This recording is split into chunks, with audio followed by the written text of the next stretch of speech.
sunny.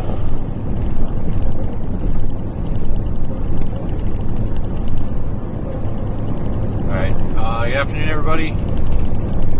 As always, give me like just a minute to make sure this is doing what I want it to do here. Good afternoon everybody. Okay, I think it is. Folks, today looks like shit. Just saying, this looks like crap. I just don't want any false expectations today, but my God, what a pathetic event we have. Here's a look at Radar Omega, which I guess this is good, you know, for you folks that live here. There's our big bad windstorm. And, well, it's not very big and bad looking, but there are some severe thunderstorm warnings out. Just because it doesn't look that impressive doesn't mean there's still not strong winds. The environment that we have today, with a lot of this dry air at the surface and such, is allowing a lot of these stronger winds that are up above the surface layer or the lower level of the atmosphere to kind of mix down, as long as they have a path to the ground, so to speak, and these storms are kind of giving them that path. Like, that kind of makes sense. So we can have these like rain showers that aren't really doing anything and aren't even a thunderstorm because there's no lightning. Because these aren't. I don't see any lightning on them. Yeah, maybe a little bit. But it still gets strong winds. So we are going down toward Lyman. I started the day off, well, I went and sat in Sterling, Colorado, which is northeast Colorado, for a while, but I don't think that stuff up there in northeast Colorado and western Nebraska is going to take off. I mean, it might, but it's probably going to be another, I'd say, hour or two, and I'm at the point where it's like, all right, let's get the show on the road and go do something here. So here's another look at Radar Omega. We're live there as well, folks. Those orange boxes are severe thunderstorm warnings. These are generally southeast of Denver, approaching Lyman. And we're about 40 minutes from Lyman, the way that I drive. So we should be able to get down there as these storms are approaching, and then we'll probably have to shoot east on 70. I had to pass a bunch of semis on this road. Is this 71? Yeah, this is State Road 71. And it's a 65 mile an hour road. If this were Texas, it would be 80. Not kidding. There's no reason you can't do 75 on this road. And to all the whiners, oh, that's speeding. Yep, you know what? It sure is. But we were doing like 53 miles an hour, so I had to get around those folks. But we're pretty much wide open now. So we got to go through Last Chance, which is the intersection of 71 and 36. 36 or 34? 36. You folks know that I always kind of mention it when we go through there. That's the town that burnt down. Was it 2012 or something like that? Basically got torched by a wildfire, a grass fire. It was also a famous site. There was a somewhat famous tornado, like an F3, like a really photogenic tornado. I think it was like back in 1990 something, maybe 93. I don't know, but there's a very famous photo on it. You can go find it on Wikipedia probably, but it's one of those kind of old stock photos of tornadoes that anytime someone writes a news article about a tornado that was in the past, it seems like they use that photo. So you probably would recognize it, but I think there were actually two. I think there was a nighttime and a daytime one, but I can't remember. But anyway, so we got to go through Last Chance, and then we hit Lyman. So the story of the day is going to be wind. We've got an enhanced risk for wind, and those wind gusts could be in excess of 70 miles per hour today. I think we picked the right target. All the other targets today kind of look like ass, except for that northeast New Mexico. We could have been in northeast New Mexico today. Oh well. Did not see that coming.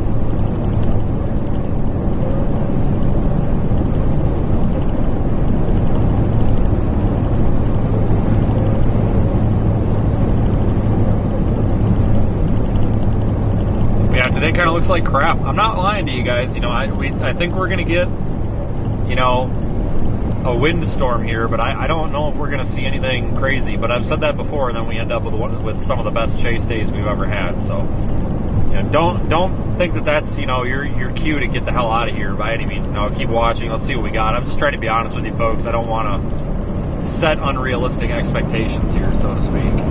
But those severe warnings are in effect to our south, although they don't look very intense at the moment. But sometimes radar can be deceiving. There's a marginal risk tomorrow.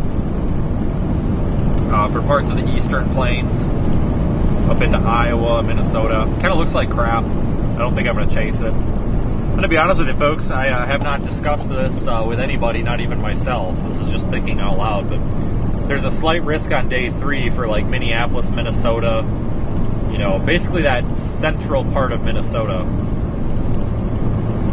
And I don't know if that makes sense to chase because SPC has mentioned that day 5, which is Saturday, right? It's Tuesday, Wednesday, Thursday, Friday. Yeah, Saturday could have severe potential in the southern high plains. Now that means like Texas Panhandle, eastern freaking New Mexico, etc. I haven't looked at any models, and frankly, it doesn't even matter at this point because they're all over the place. But SPC is saying that a 15%, you know, a slight risk might be needed for that area within the next day or two. So I'm kind of looking at this as like, hey, it's Tuesday.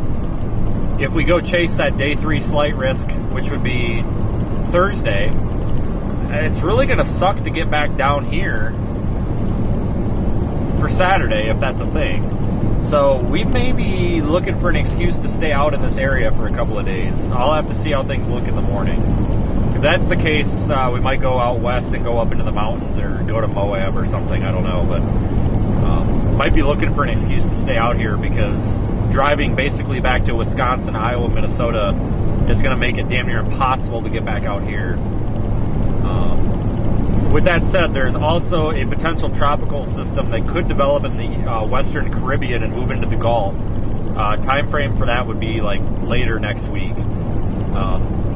NHC has not yet acknowledged it, but I have a sneaking suspicion they're probably fixing to acknowledge it here pretty soon. But that's not set in stone, but there's been somewhat okay model consistency through several models. GFS, the Euro, not as much, but a lot of these models have really been adamant on developing some sort of tropical system and sending it into the Gulf. Which means that we may need to get back down there.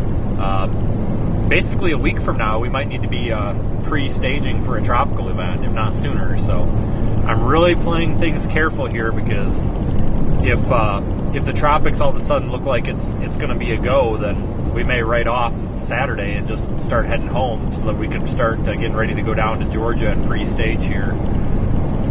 Which would mean we probably would chase day 3, but this is just a real goofy time of year with these severe weather risks spread out all over the place. So if anybody's wondering why I haven't really posted much information about like this week, that's why, because I really don't know what we're doing yet.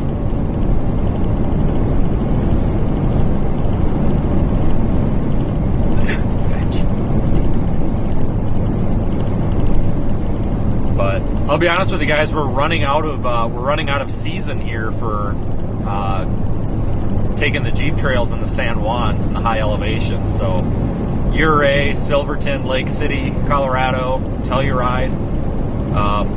Honestly, guys, we got like 3 weeks left before they're getting snow up there, and we're probably shit out of luck. So I'm kind of thinking, as I'm talking right now, this literally just popped into my head, kind of thinking maybe that might be an excuse to stay out here for day 5, maybe, because we're not that far. Once it starts snowing up there in the high elevation, we're going to have to look into, we want to go do our off-roading adventures. We're going to have to go to like Moab. Moab is pretty winter friendly. A lot of those trails out there, like they get snow, guys, but it usually melts off in a day. Lower elevation, basically a little bit milder in temperatures, so we can go out there year round. California, there's a lot of trails in Southern California. Same with Arizona, Western New Mexico, Southern Nevada, whatever. Utah. In Utah, we run into some issues with snow, but we have options. It's not like we can only take the truck off-road in the San Juans. Like that's like 5% of the places we can go on this channel and stream, but I would like to get out there. I wanted to do Black Bear Pass, but they have closed that for the year because they've been having a ton of rain out there, and I guess it washed out. I don't know if it was part of the Black Bear Pass or if it was Imogene that goes into Black Bear. I don't know what actually got washed out, but something got washed out. It's being repaired. It's not like it's closed forever, but it's one of those things where it's not like a super high priority thing. So it's going to take them the rest of the season here to get it fixed up. We've got a new severe warning.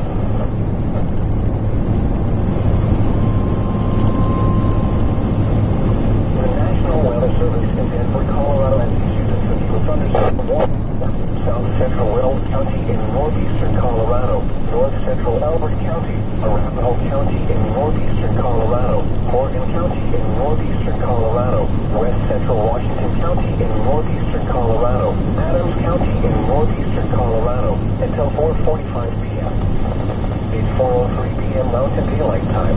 Severe thunderstorms were located along a line extending from near Strasburg to 6 miles southwest of their trail, or along a line extending from 34 miles east of Denver to 30 miles northwest of Lemon, moving northeast at 70 miles an hour.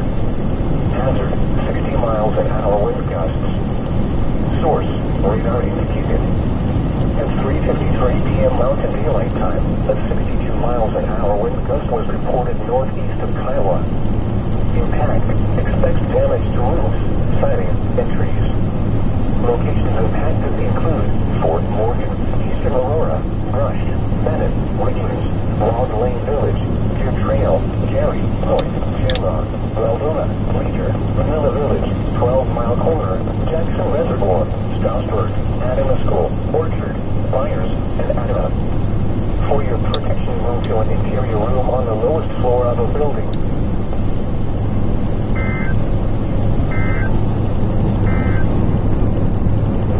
All hazards radio. Your normal program has been suspended due to severe weather in the listening area. For full information, visit www.weather.gov. It's a severe thunderstorm warning issued for that storm over there. I guess we'll get down here to Last Chance, which, what do we got? Like 5 miles? 4 miles. We'll get down there and we'll shoot west. Wonder if we're going to get a wall of dust on the leading edge of this.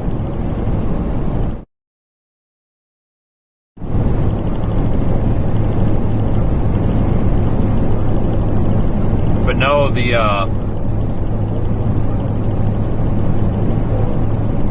that vehicle accident,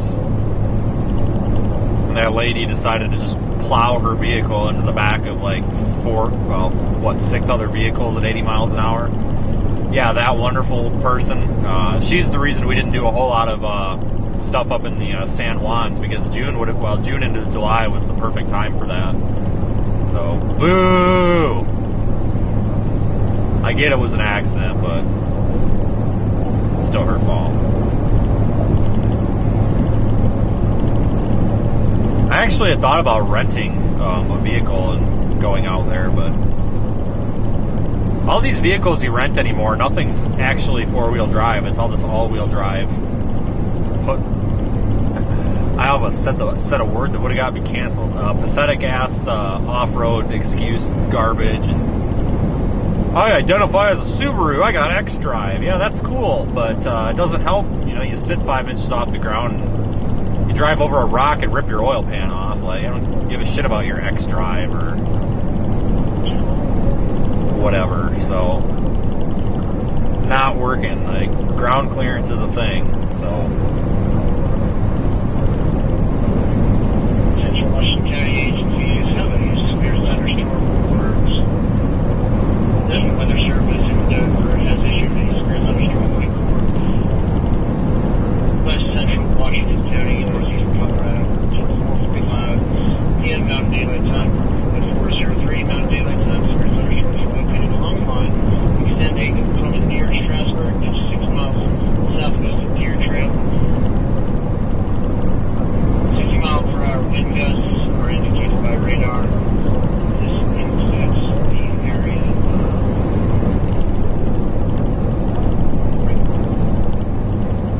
I think I see a bunch of dust over there on the horizon. We may have a wall of dust with this storm, which would be freaking cool. So, I wonder if I made a mistake. Maybe we should have stayed in Fort Morgan. I don't know, guys. This radar screen is such a mess right now with showers producing 60-mile-an-hour winds. Like, I don't even know where to target. I'm just out here driving around at this point.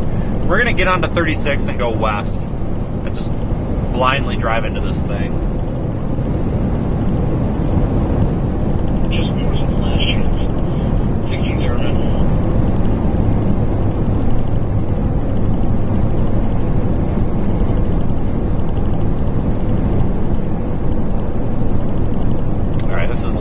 chance up here.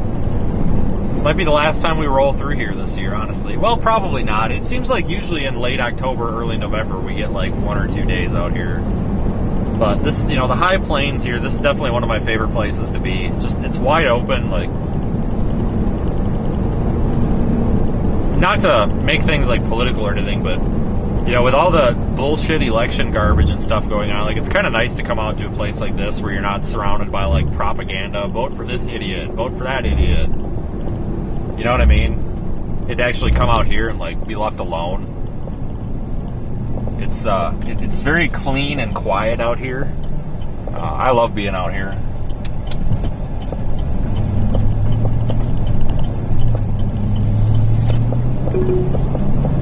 Continue on US 36 West for 2 miles. Okay, Google, I don't need you to talk to me anymore. Shut up. Stop talking to me, Google.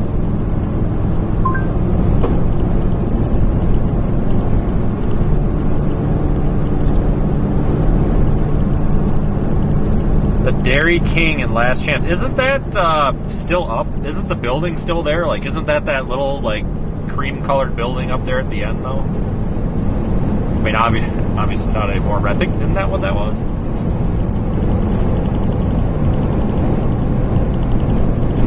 I don't know, folks. I wouldn't be surprised if someday somebody plops a gas station right there in Last Chance. I feel like somebody could plop a Casey's or something right there and do pretty good. A new severe warning. Hold on. New severe warning down there, flashing yellow polygon, just south of Lyman. That thing's moving at, let me guess, 60 miles per hour? Christ sakes. 55. Oh my god. I don't know if what we're doing makes any sense. Maybe we should be going south still. I don't know. I'm probably doing this all wrong. But I'm trying. The problem is these things are moving at faster than we're driving, so you kind of get one shot. There is a lot of dust on the horizon. The camera's not picking it up yet, but trust me, there's a lot of dust. We may encounter... it is so dry out here, we might encounter just a crazy dust storm. You never know. Maybe a gustnado. Thanks, Drew Down and Julie. Appreciate your super chats.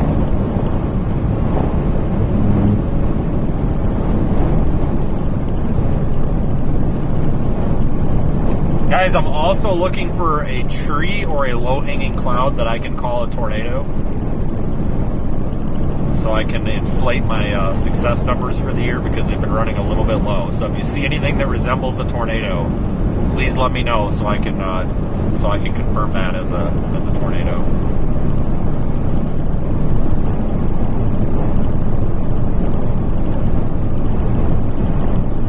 Somebody gets it.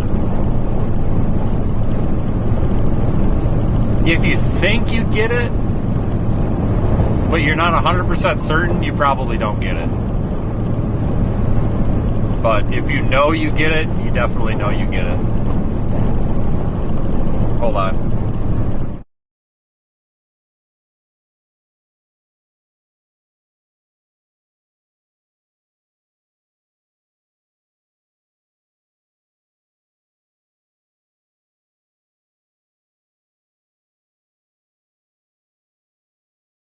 Shit, sorry I had you muted. We have a freaking dust storm in development here. Oh, good lord, look at this. We got a freaking wall of dust down there, son of a bitch. It's happening, folks. We got dust. Shit, now what the hell's going on here? Oh, frick. Damn hill's in my way. You just hold on now. I'll show you this dust here in a minute. Now, we're about to roll 200,000 miles on this thing, by the way. Oh, hold on, the lens is dirty. Oh, you're driving distracted. Yeah. Get over it. I paid my insurance. That's crazy. See, I'm even hitting the...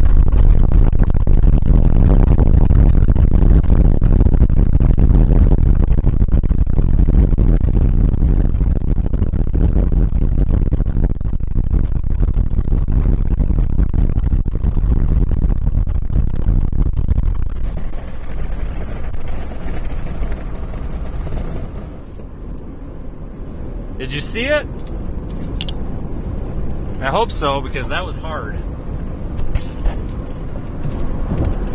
The camera battery's low, so it's tethered to power, and it's just really in a bitch. So I'm just going to keep you on the roof camera for now. We have wall of dust inbound. I always think this stuff is cool. I like dust. I think it's cool. See that big wall coming in. Thanks, Sarah. Thanks, anybody else that I missed.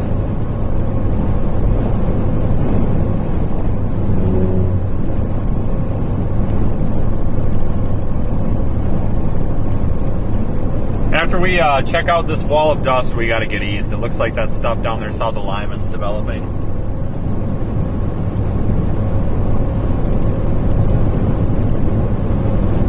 Sorry about that roof camera. It actually is a little bit out of focus right now. I need to get up there and refocus it a tad. It's all done manually, but whatever. We're about to get smoked by this dust wall. Your route may be affected by severe thunderstorm warning.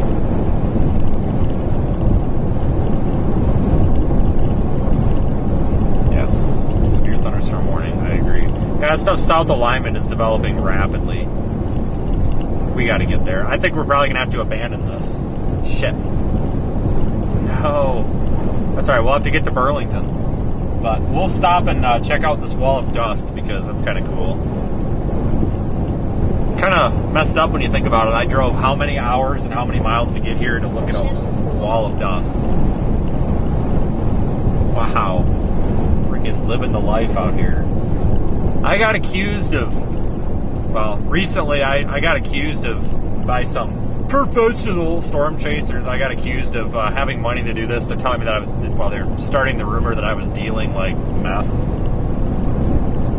I don't exactly know what meth actually is. Like, I don't know, like, meth and all those things. Like, they're all the same to me. So that's not happening. But, no, the real reason that I'm out here is because there's something wrong with me so bad to the point that I just drove, what, 18 hours to come look at some dust.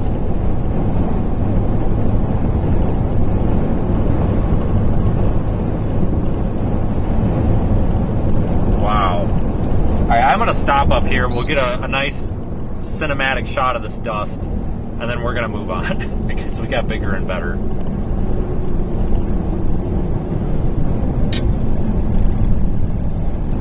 Oh, wow. This is actually a respectable amount of dust.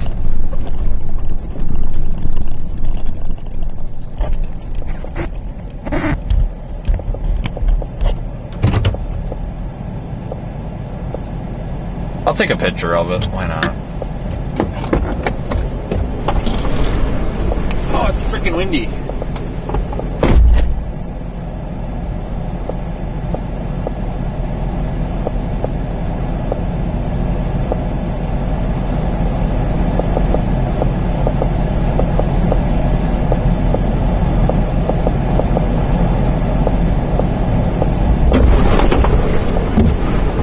Guys, we might have a gustnado.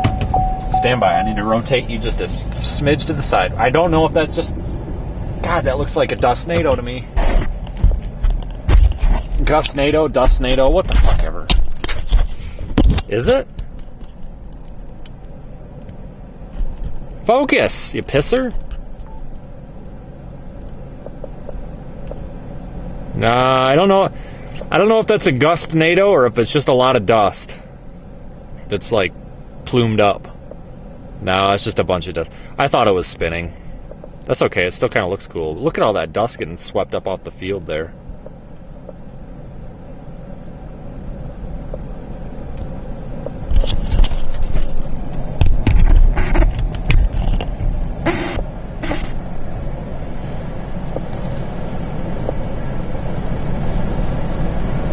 There's so much dust, I don't know what we're gonna do. We're on the right camera, right? Yeah.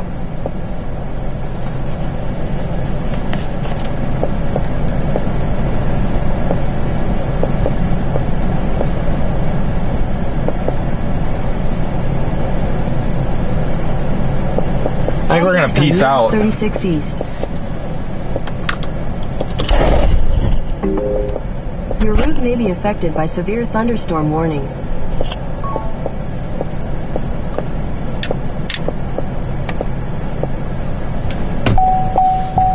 We're gonna peace out.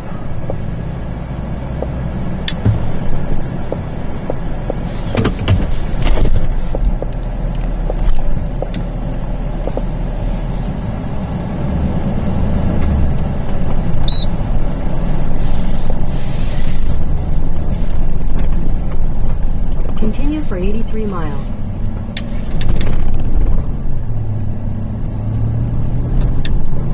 Here's what I'm looking at with radar. Here's radar Omega, and you can see this stuff. We're here. We want to be somewhere over here. This arc of storms coming up.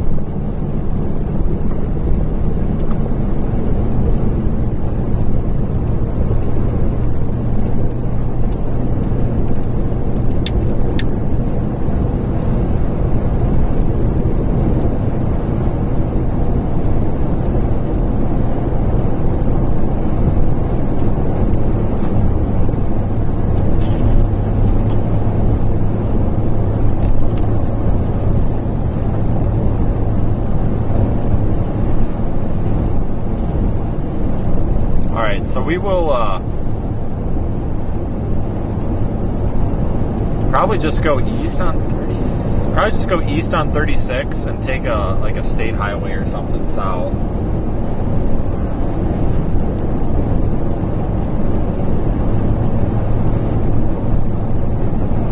Go toward like Seibert, whatever it is. It was actually the initial target today, so that's kind of funny.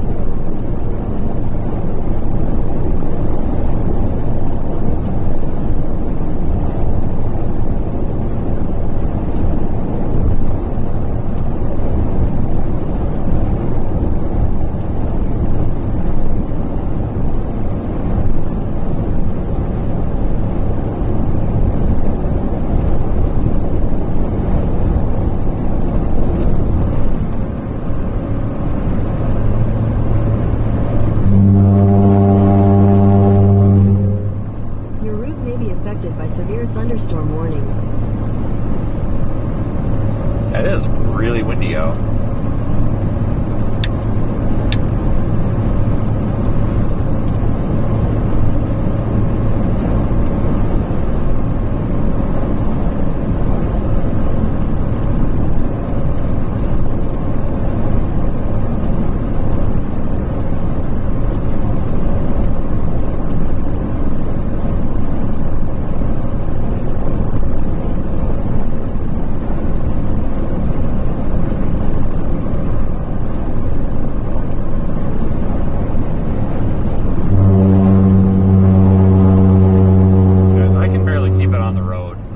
Joking, it is. We're getting probably 45 mile per hour gusts out here.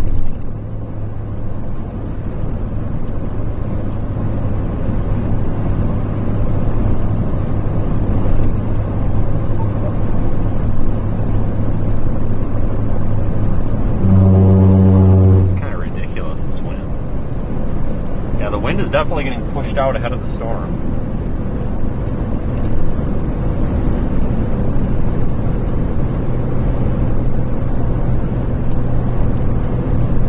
We want to take, I'm going to take 36 east, so we're going to kind of sort of leave the storm for a little while. And then we're going to drop south toward like Sherbert,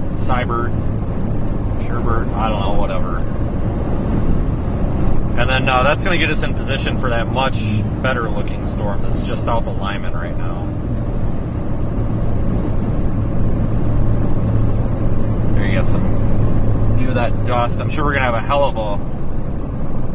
of a wall of dust down there south once we get south of Lyman. That stuff's moving up toward I-70. We're about 45 minutes away from being where I want to be to catch that, so we're doing all right.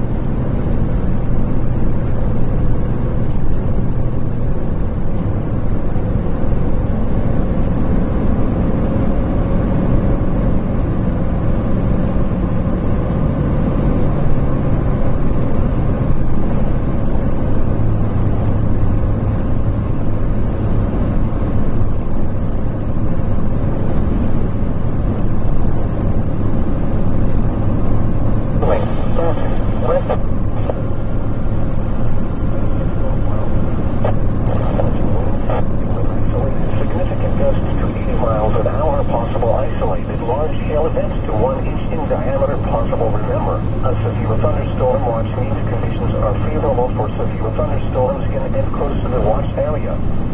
Persons in these areas should be on the lookout for threatening weather conditions and listen for later statements and possible warnings. Severe thunderstorms can occasionally to produce tornadoes. The National Weather Service in Denver, Colorado has issued a severe thunderstorm. Yeah, I forgot to mention that we got severe thunderstorm watch in effect until 9 p.m. Southeast Wyoming, western Nebraska, eastern Colorado, western Kansas, eastern New Mexico.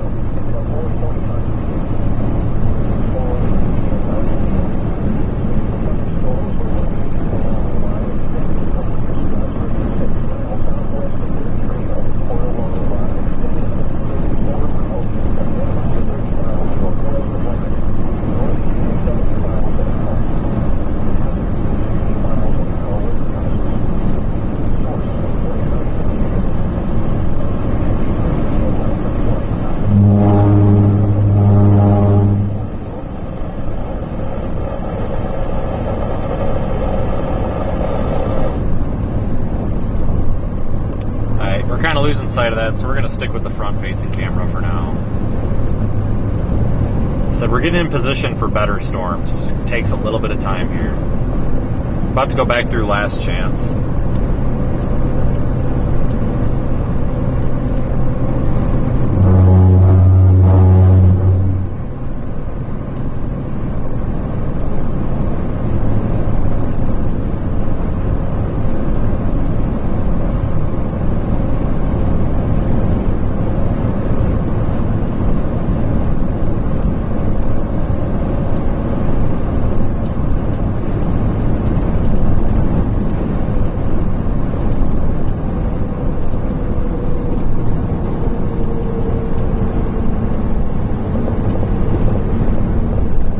Oh yeah, there's the Dairy King on the left. Still there. The building is anyway.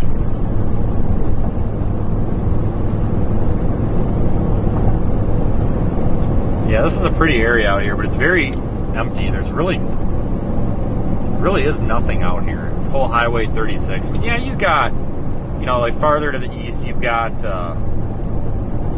like Yuma and stuff. You got Ray over there too, a little bit farther to the north, but this kind of section of Colorado is pretty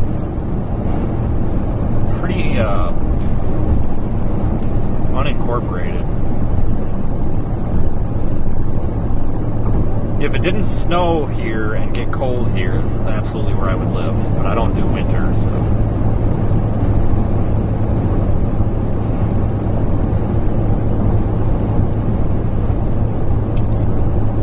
Also don't do people. Nothing happens with these chases. Well, that's actually not true. There's always one jackass in the chat that we all publicly shame. So, I mean, that is something. And, folks, if you don't know who the jackass is, you might be that guy. Just saying.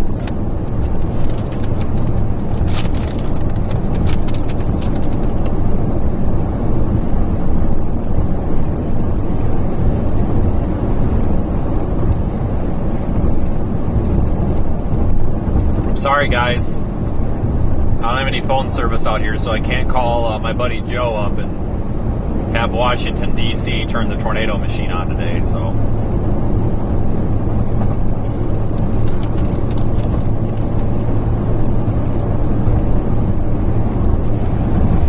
I mean, if you want, I can do what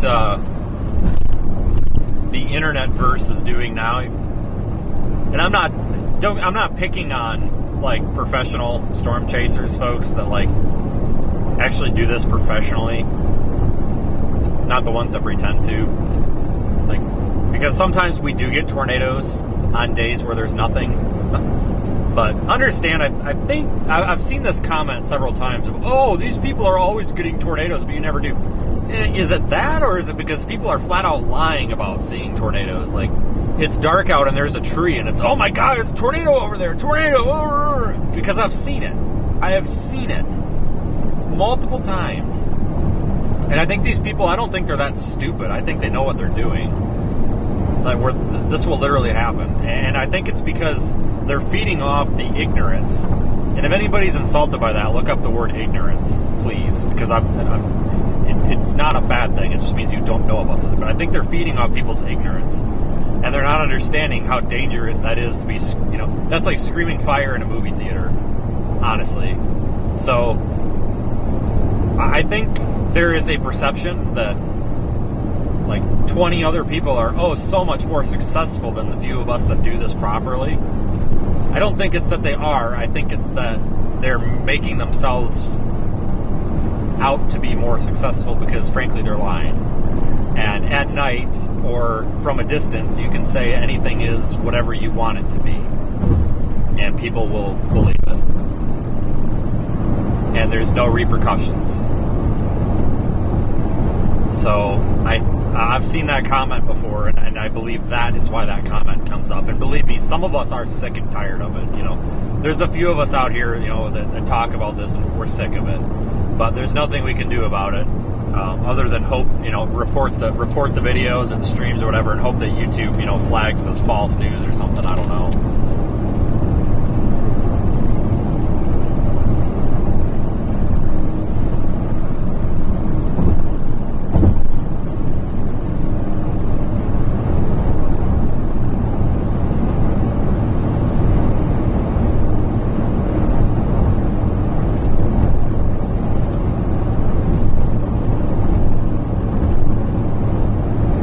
How's that back?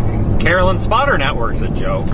I don't even know what that is. I just know that I got booted off of it because they didn't like a report I sent, and then I gave them a piece of my mind. I don't do Spotter Network, whatever that is. That's that thing where everybody wants everyone to know where they're at, I guess.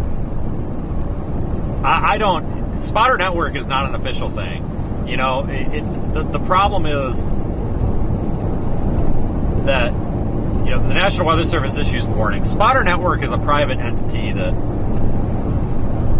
people jack off and jack around on all the time and make fake names. And you got these people like that My Radar kid that pulled that crap where they measured a flash flood report with a chicken wing and made an official spotter report that the flash flood is the depth of a chicken wing and made us all look stupid. And then people wonder, well, why doesn't the National Weather Service give a shit about these Spotter Network reports? Well, that's why.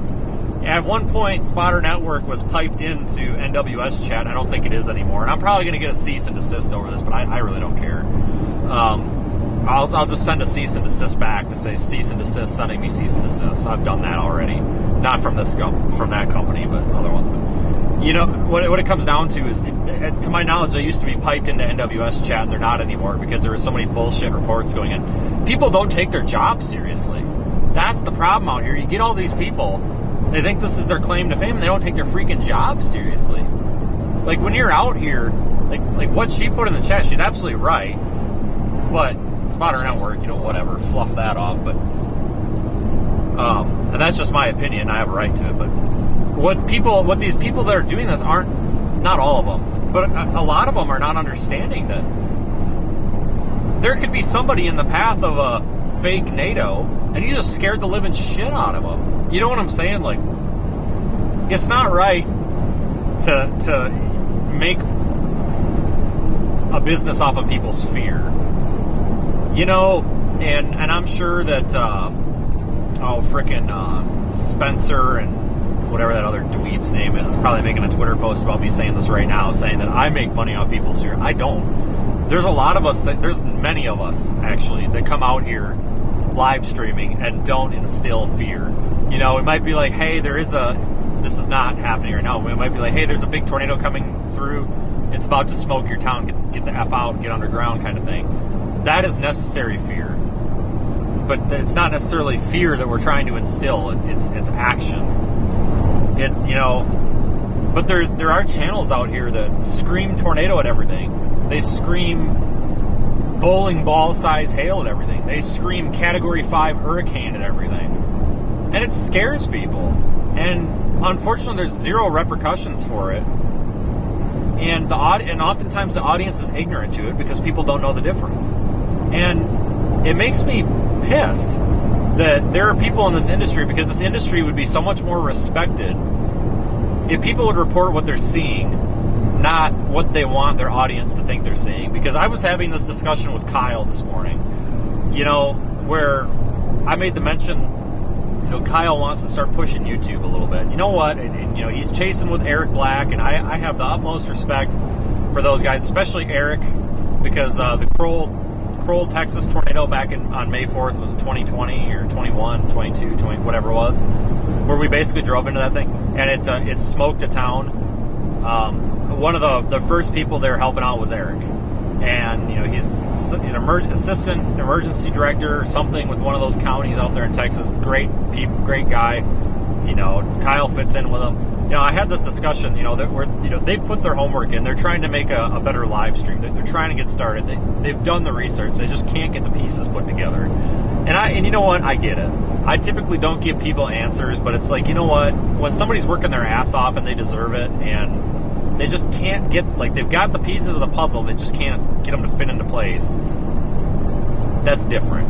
And I was talking to him, and I'm like, guys, Kyle, it's not necessarily the stream. It's the fact that people can relate to the person behind the camera, and that they can also have something to talk about and watch what's going on. Like, if I muted the camera right now, which some channels do, they just mute the camera, I'd probably have 6 people watching. But it doesn't matter what you're talking about, as long as there's something to talk about, because people put these live streams on because they want something in the background. They want noise, and I think that the people that are resorting and stooping to the level of false reports and silliness and, horsing around, I think are people that just don't have the drive and the passion to do this as a career. They just want to go see a tornado and go home. They don't want to put the work in between, which is running a business, learning how to balance your books or not. And if not, learning how to file Chapter 7 3 or 4 times, and maybe Chapter 13 once or twice. That's a joke. But, and figuring out how to repair your vehicle and how to run a website and all these kind of things, and how to figure out metrics. Things like that. They want the prize without any work. And I think that's where we're getting into the problem, where this industry is splitting. We have the professionals who are out here, and I'm going to go, there's many of them, but one of them that really always kind of comes to mind is Aaron Jajak. We ran into him, and he comes into mind here. I'll give you a weather update here in a minute, folks, but he comes to mind, because we just ran into him during the hurricane, and every time I run into Aaron, he is just happy as hell to be out having an opportunity to chase. And he stops and helps people when needed within his capacity and ability to do so. And he doesn't overhype shit. He kind of gets shit on by the weather community because it seems like they always go after him every time they can find a reason to. And, I have a lot of respect for the guy. And, he knows what he's doing.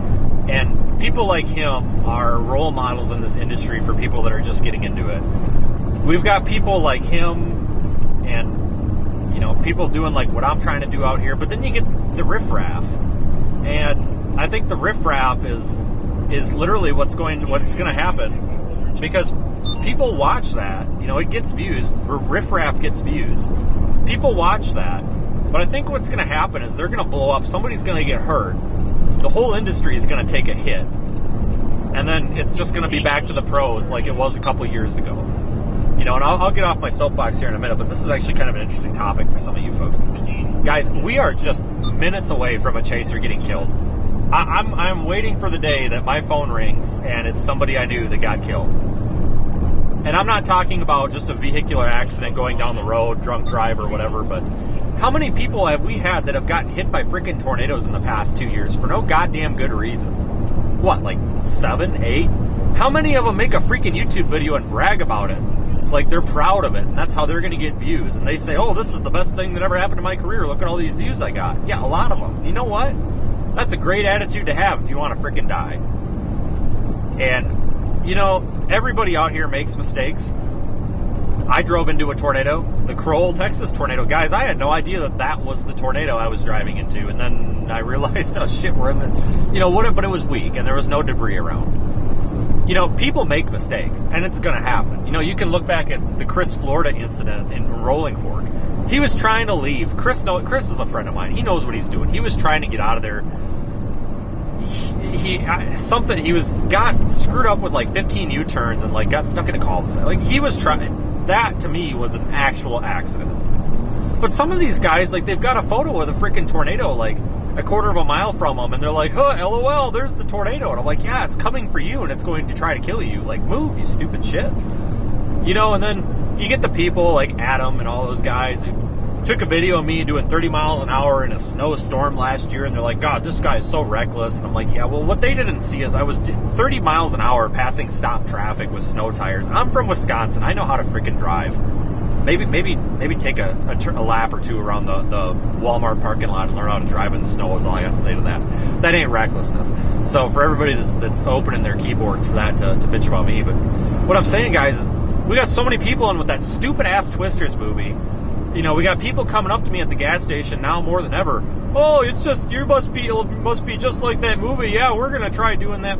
It happened earlier at the Love. Some guy came up, oh, are you like those guys in Twisters? And I said, no. I said, I haven't even seen the movie. Oh, yeah, well, we're going to be going out next year. Oh, looks easy. And I'm like, all right. Well, guys, I'm afraid we're about to see something bad happen in this industry. And I hate to be a Debbie Downer, but it scares me that something's going to happen. And you know what? It ain't really going to affect any of us. You know, people think that it's going to, like, outlaw storm chasing. No, this is the United States of America. We don't do that shit here. But it worries me that somebody or somebody's lives are going to get lost. And you know what? Unfortunately, folks, it sounds terrible to say it, but what it's going to come down to is it's going to come down to an I told you so moment from some of these folks where it's like, you know, hey, you made 14 mistakes here and your 15th mistake was, you know, take that back, 14 careless mistakes, and your 15th was just the last straw. And I don't know, guys. Like, that's kind of my long explanation. And you know, I get dogged on all the time by these people on Twitter and stuff, and I just don't care anymore. Like, oh, well, where did you come from? Yeah, you know what? I've been live streaming this crap for what, 4 or 5 years, but I've been doing this since 2014. You know, I've been doing this a lot longer, and I've been doing this since a lot of these kids were in middle school. So I have earned that right. And you've got kids out here that have been doing this for 2 or 3 years, and Reed sends a tweet out, oh, look, it's veteran storm chaser so-and-so. No, it's not. You're a veteran when you are respected in your community, and you've been doing it for 15, 20, 25, 30 years. Reed is a veteran. Petrowski is a veteran. Tim Marshall is a veteran. It's not us. It's not these kids that have been doing this for a year or two. So, you know, before, you know, and I'm not singling anybody out, but this industry used to be respected for science, knowledge, engineering, all sorts of stuff, but lately it has just become a shit fest, and it has literally become, oh, hey, let's go look at a bunch of idiots on YouTube. And you know what? To be fair, that's partially what I am doing, but understand that myself and a lot of folks try to do this in a responsible manner and do it for the right reasons. Number one reason is obviously because we want to be out here, but the number two reason is to provide some sort of warning for the public and some sort of ground truth. And, you know, it's a lost art, folks. But I think what's going to happen is eventually it's going to kind of come back. It's just going to take some time. Let some stuff wear off here. You know, Charles Edwards, yeah, like Christine said, yeah, he got the weather community wasn't very nice to him a couple of years ago either, and he deserves respect. And I was very disgusted when the weather community went after him for a vehicle accident that wasn't their fault. The tornado basically came out of nowhere and rolled their vehicle, but that really disgusted me that people went after him. And he is honestly one of the nicest people you'll ever meet out here. And that's the thing, guys, you know, there's a reason why I really get along with a lot of these older people that have done this. You know, I get excited when I see people like Roger Hill out here, Roger and Karen out here. And you get excited when you run into these people that have been doing this for a long time because they're not riffraff, they're not stupid. They have a true passion for this, and they're out here all running their respective businesses, but they're out here with a true passion for this, and it's to observe and document the weather, not see how many super chats until we wash our armpits with a jellyfish. I don't know. You know what I'm saying, guys? Like, I'm trying to ride that fine line of YouTube and storm chasing, and it's tough. And you know, I think I'm better now than I was before, but we have to protect this industry. And if that means being called a gatekeeper, then fine. But we have to protect what is somewhat sacred, because there's a lot of folks that are diehard storm chasing fans. I mean, you see them on the internet where they're literally their entire life is weather and watching storm chasers, and you know, we have to kind of protect that for those people, because the real reason we're out here is the audience. It is the audience, and I think that's important. Anyway, that's my soapbox. I hope we filled some time with that. Here's a radar update. Still looks like shit.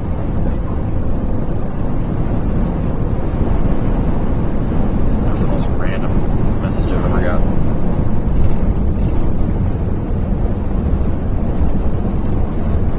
But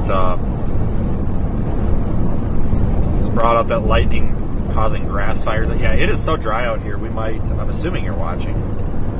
But yeah, I wouldn't be surprised if we get some fires out here. It is. That's a good point. I never thought about it, but the fire risk out here is probably pretty high. But we're in severe thunderstorm warnings for 60-mile-per-hour winds. I'm trying to get us down there to Seabird, Sybart, damn it. You've got to be watching.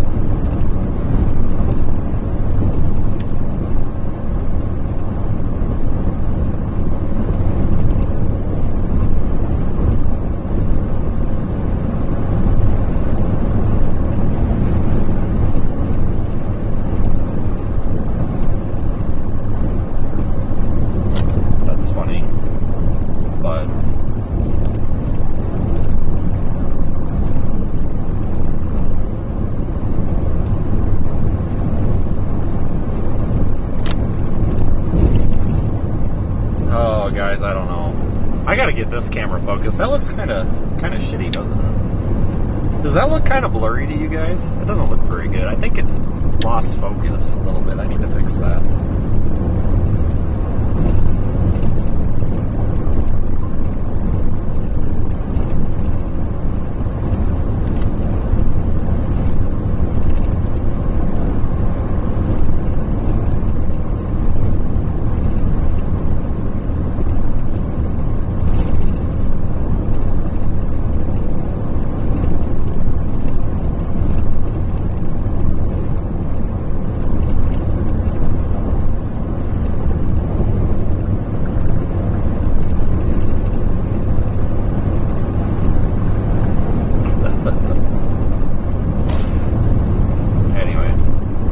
I am just... Oh, we got dust.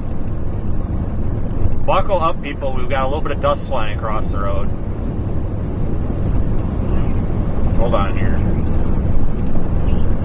There it is. We just drove through it. Doo-doo.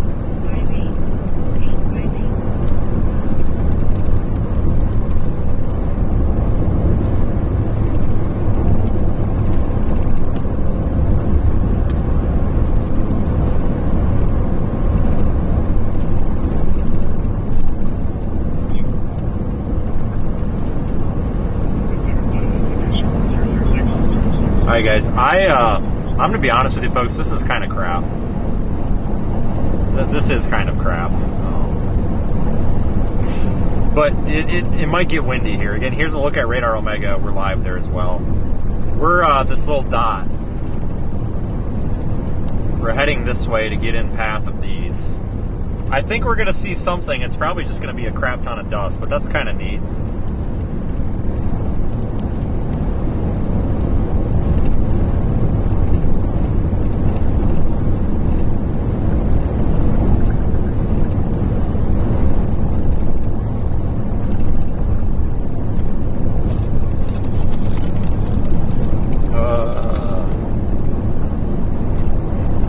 hey, there's like 1,000 people watching us do like nothing right now, so that's cool.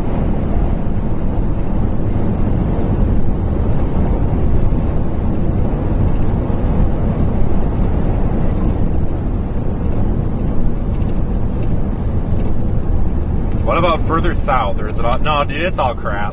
But that's kind of where we're heading. We're heading further south. I can't get all the way down there to Lake Lamar. We'll never make it. But I think the stuff that's maybe about 20 miles to our south is probably the best shot. Honestly, a day ago, it looked like Montana was going to be the better target. I don't think anything's happening up there. So I'm happy that we're here, but I think if we would have been up there, I don't think we would have been disappointed to miss this.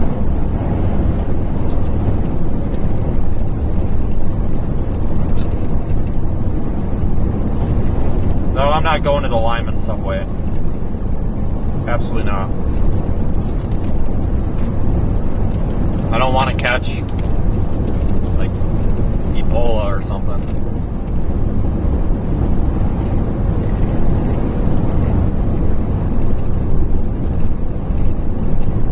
I don't have any, I don't know of anybody else that's out here today either, honestly. I think most people didn't really have any interest in today because it's kind of crappy.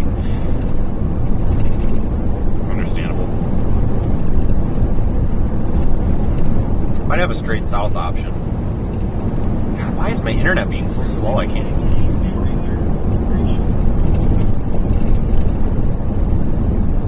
Yeah, if I knew of anybody else out here, we could do the cookie challenge. I don't know if anybody of you remember that story, but god dang. So this was like the last time that I saw Daniel. It was 2 days before that car wreck. And Daniel and Diane, and then I think, yeah, Corey was behind me. But anyway, we were going through, is it Eads, Colorado? There's a random Love's in the middle of nowhere. And I was telling Daniel about how last time... Anybody who knows Daniel Shaw knows that he thinks he's really funny, and I love the guy. He is one of my best friends. Don't get me wrong. I personally don't think he's that funny, but I think the fact that he thinks he is funny is funny, and I can prove that because we'll be sitting somewhere and he'll say something that's not funny and he'll just start laughing and he'll be like, oh, I'm so funny. So anyway, we, I told him on the radio the story. I'm like, hey, I was at this Subway up here at this Love's once and it took like 27 minutes just to get a sandwich once. It was terrible, just making small talk. And he's like, hey, I got an idea. I'm like, what? We're going to do the cookie challenge. And I'm like, what the hell's a cookie challenge? So he's pulling this out of his ass. We're going to go in, he's like, we're going to go into that Subway and we're going to take bets on how long it takes to get 4 cookies. And whoever is farthest away on their guess has to buy the cookies. And I think I even said to him, like, Daniel, that's the stupidest thing I've ever heard. And he's like, no, it's fucking hilarious. And I'm like, okay. All right, man, we'll do the cookie challenge. So we show up, we do this cookie challenge, and I lost. They were actually very fast that day, so I had to buy 4 cookies. But the funny part about this was I lost half of that double chocolate cookie that I bought. And what was back up? The funny part about this was how like I'm so used to this kind of like horsing around that I just.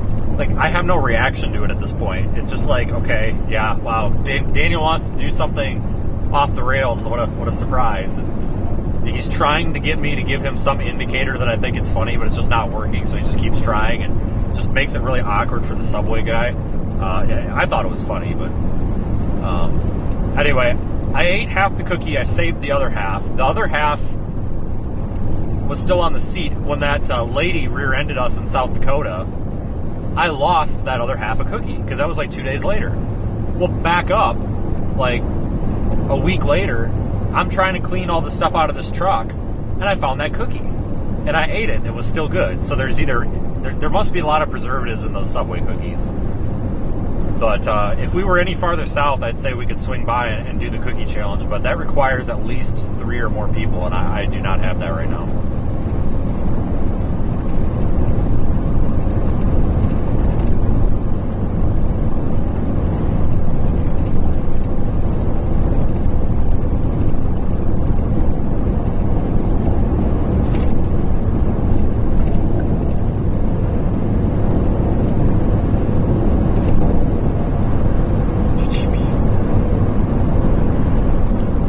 damn cop. Nope, it's not. Let's say good. Definitely we're speeding. I don't know if I've ever seen the cops on this road ever. Driven out here a lot. I really like this area too. It's just so open. Bad area to have to go to the potty though. There's no bathrooms anywhere.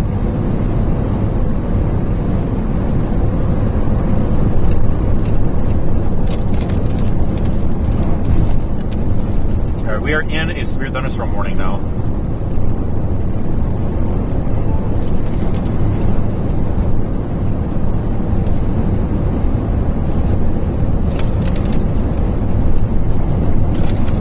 I think I see some dust way down there on the horizon, so we may get a dust storm out of this, maybe.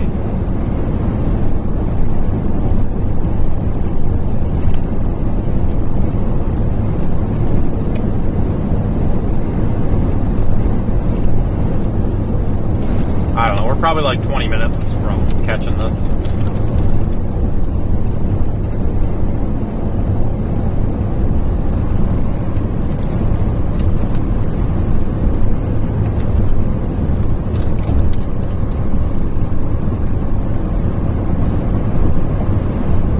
Hate to be out here during a blizzard.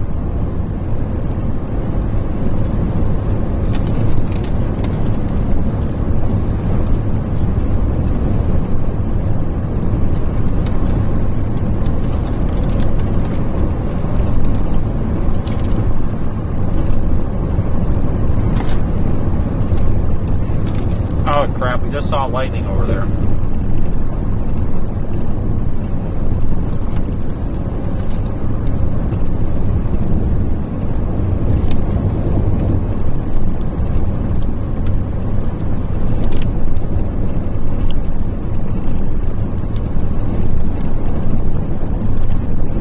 Very dry out here. The corn looks terrible. Well, I shouldn't say terrible. I mean, it's at the point where it turns brown this time of year, but it just looks really like withered.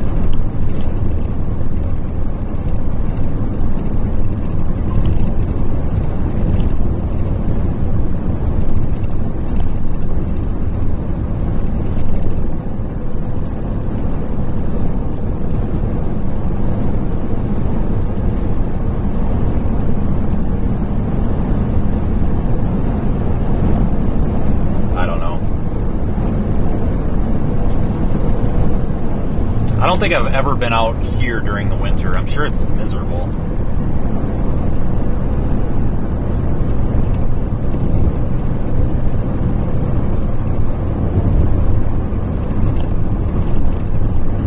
Kind of looking forward to a snowstorm or something, though.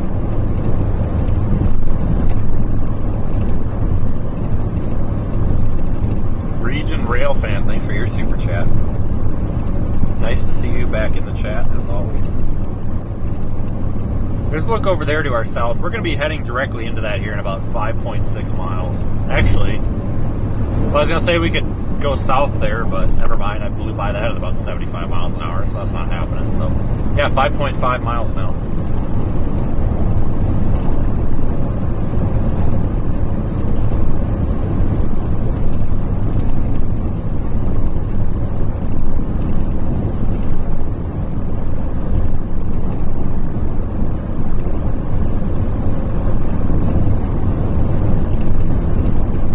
So, anyway, like I said, I don't know if there's going to be any chasing tomorrow. I'm going to have to make the decision about tomorrow. And hold on a second.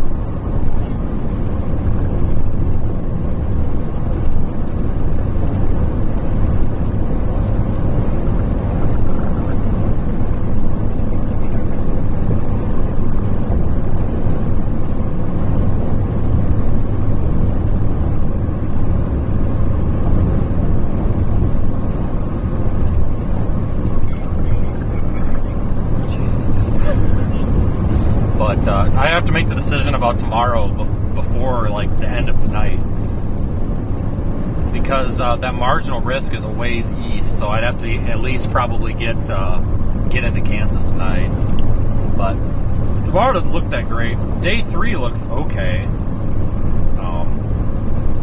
guess. Looks like, central Minnesota, southern Minnesota.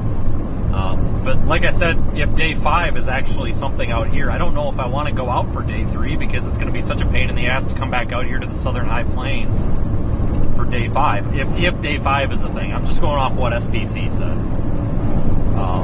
So I kind of might set that out. So maybe I just need to camp out here for Wednesday, Thursday. I don't know.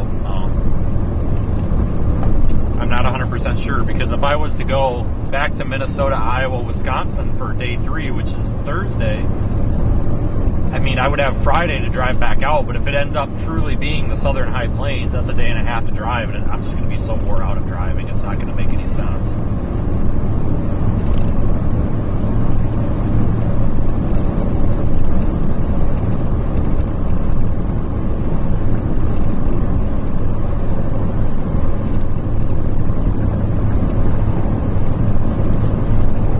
Day 3 didn't look too bad. I mean, I'll look at some data here once I get stopped for the night, when this is all done, and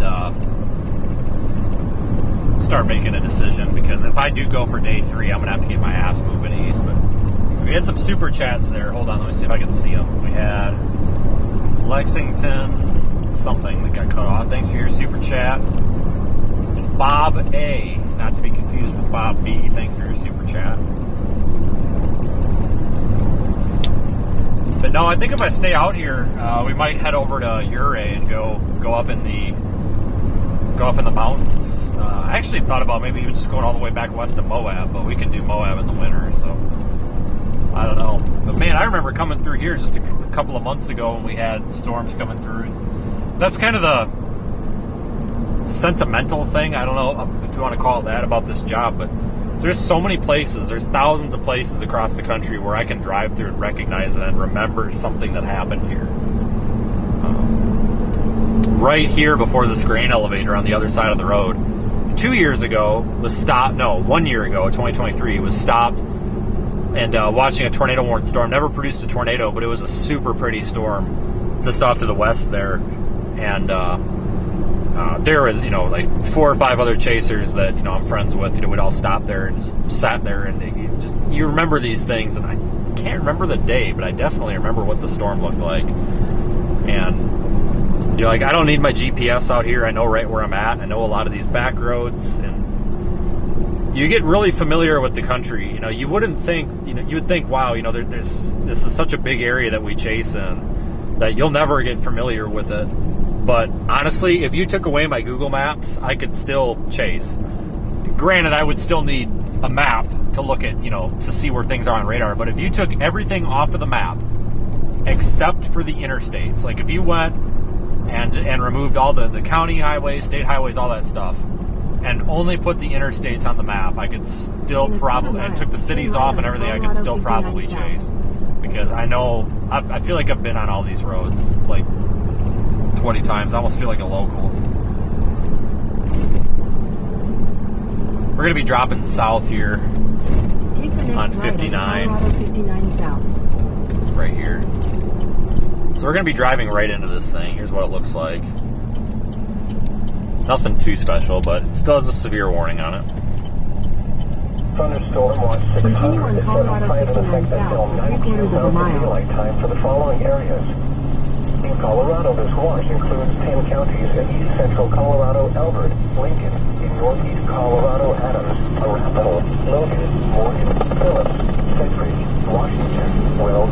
This includes the cities of Temecula, Aurora, Centennial, Elizabeth, Fort Morgan, Greeley, Holyoke, In a quarter mile, turn left to stay on Colorado 59 south. Westminster, and Windsor.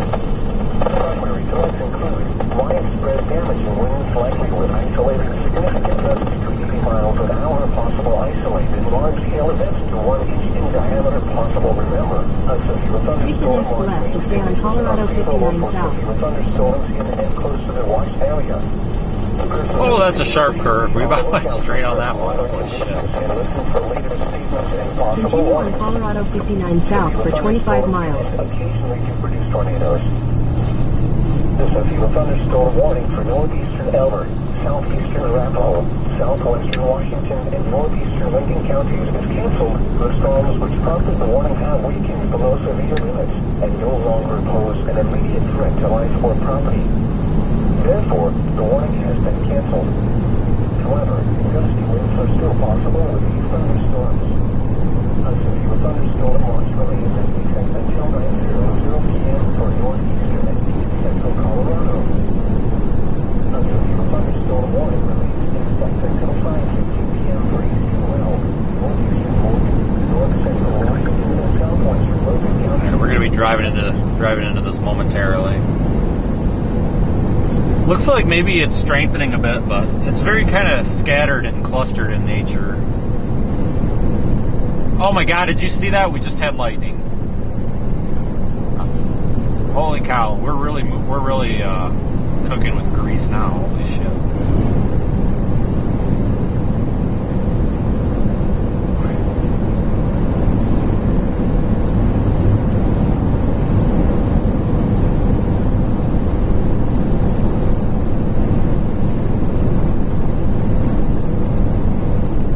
Not expect to be down here today. I really thought we were going to be in western Nebraska. A lot of this is happening out of the enhanced risk. But like I mentioned earlier, I think that's why a lot of people kind of just wrote today off. Like there's not many people out at all. Honestly, I might be the only one, but this is not, even though it's an enhanced risk, even the models were just showing kind of fluff. Not an organized freaking super squall by any means, but I still think we're gonna get, oh my God, lightning. I still think we're gonna get something to make it worthwhile. But there are times like today where I kind of sit here and I'm like, I drove how many hours to get here to watch dust? But that's okay. Some days you win, some days you don't.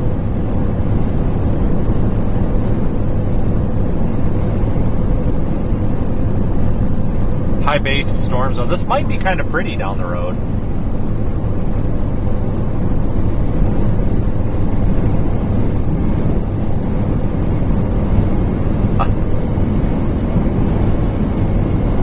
Anyway, I don't know. But this time of year when it's really dry out here, you get just a ton of blowing dust, and I think we're about to drive into some of that.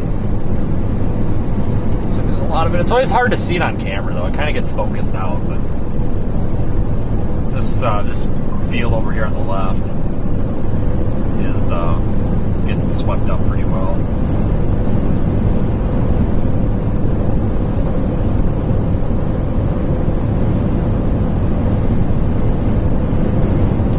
But happy to be out here. This year was a little bit of a disappointment in terms of high plains. We had a lot of West Texas, not as much far West Texas or like desert high plains Texas like Fort Stockton, Alpine, Davis.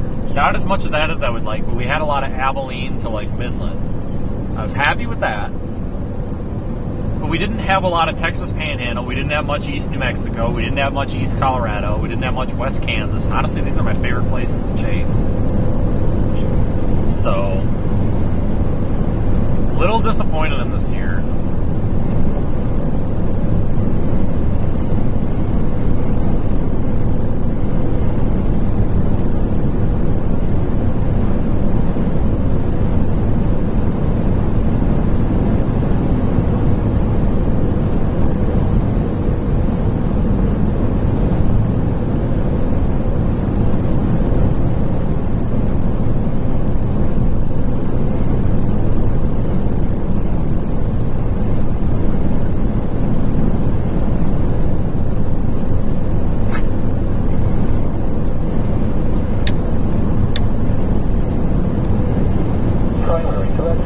There's a new severe warning way down there to the south for 60-mile-an-hour winds for Lamar. Miles an hour, possible isolated large-scale events to 1 inch in diameter possible. Remember, a severe thunderstorm watch means conditions are favorable for severe thunderstorms in and close to the watched area. Persons in these areas should be on the lookout for threatening weather conditions and listen for later statements and possible warnings. Yeah, we are officially in the severe thunderstorm warning polygon, everybody, so Yay. Wow, we did it. We did it. Like my participation trophy now. See, they finished cutting their hay just in time.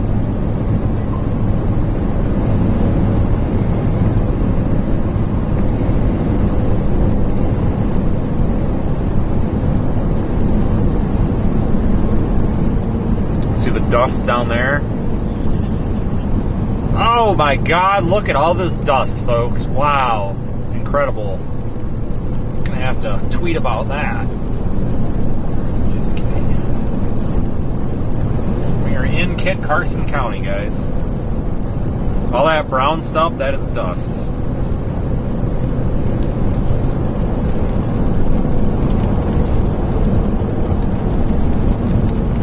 I mean, I got nothing else to get excited about out here, so might as well be over the dust.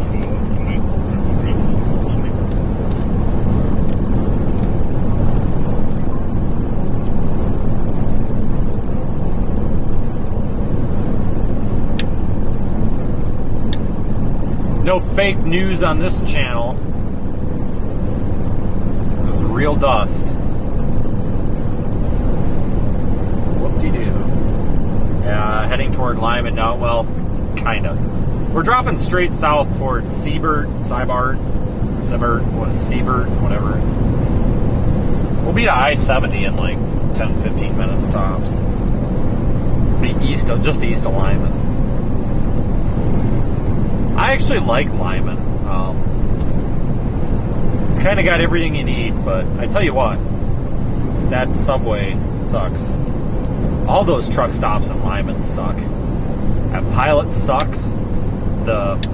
It's like driving on the surface of the moon when you're in that Pilot parking lot. Anybody who's been there knows exactly what I'm talking about. Like, literally, you'll pop a tire just driving in that parking lot with all the craters. But I like Lyman.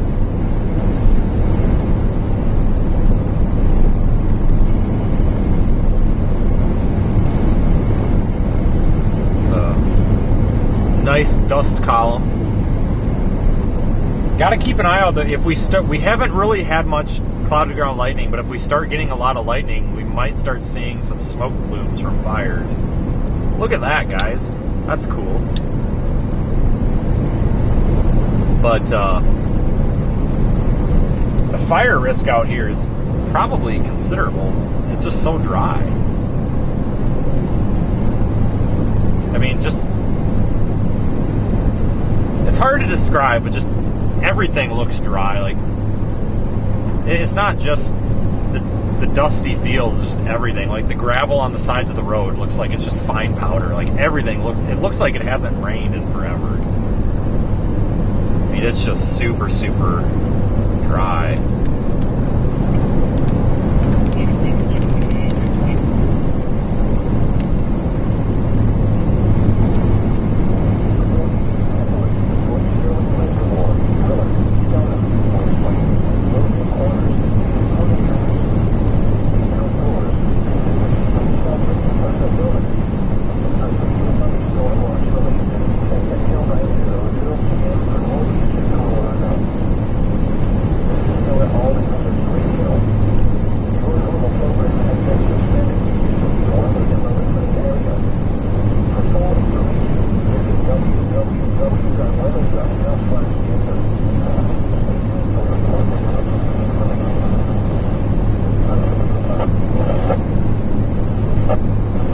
Really poor weather radio coverage out here.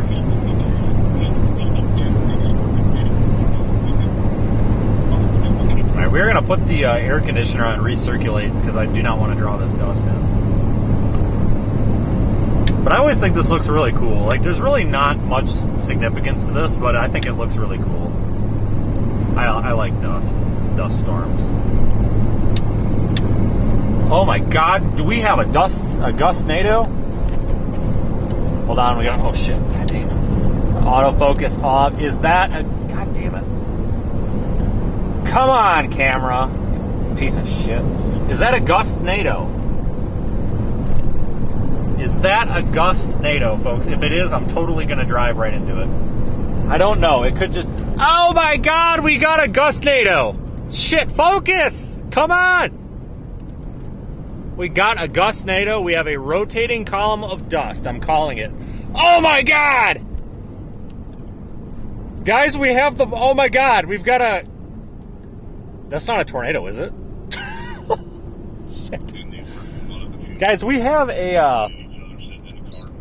We gotta throw the lights on because I'm gonna be stopping. We are about to intercept a... Oh my God, look at that one! Look at it go! We're about to intercept major gustnado action here. We have what I would call a stovepipe gustnado in progress. And we're about to intercept. Wow. It's kind of gusting out now, but that was really churning there a minute ago. Holy crap, that was like an F3 right there. Traffic behind me has totally stopped. People are like, people probably think it's a tornado. Look at that. That's awesome.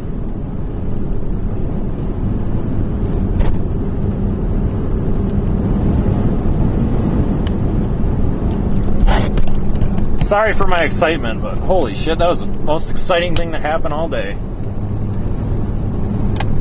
Alright, we are in the gustnado. Whoa! Jesus Christ! That's freaking... That stick, I thought that stick was going to take the side window out.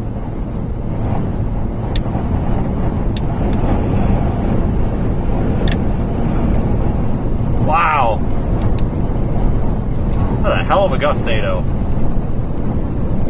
For those of you wondering, a gustnado is just a rotating, like, dust devil.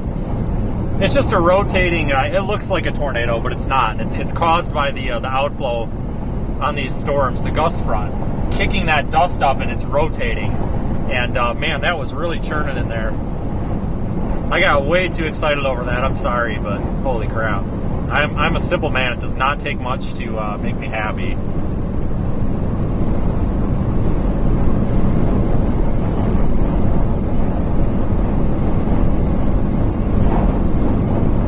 We are pedal to the metal now. Do we have one? We've got a major gustnado in progress right there in the way of the antenna. Guarantee you somebody has probably called that in as a tornado because I was kind of convincing. But not gonna lie, if a local called that in or something, I would totally understand why. But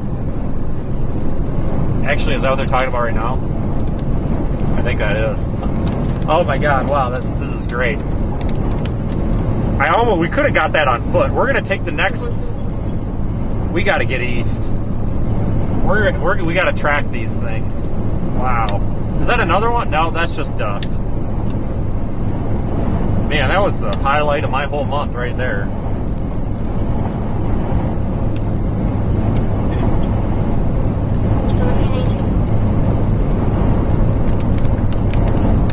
God, it is shoving me to the side of the road here.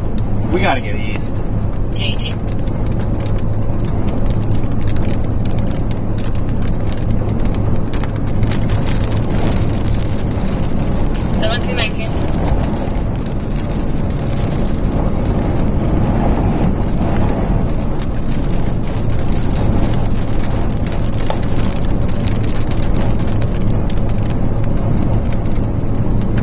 We got an east option here. Somewhere.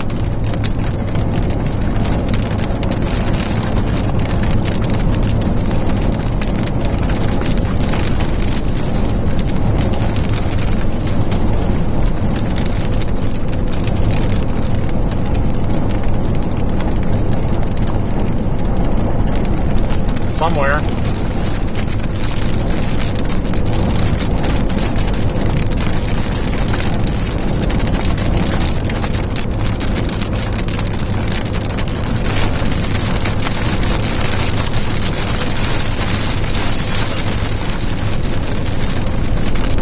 Alright, I think this is the road right up here. Alright, okay, 1720.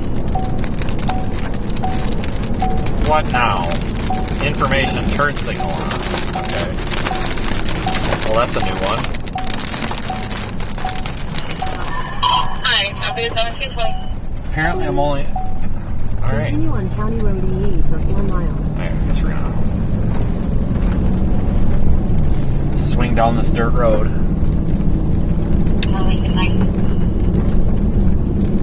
Good. Was there fuel leaking from that semi? Negative, there's no fuel leaking. There was a bit of gas leaking, but I believe that they've got that taken care of.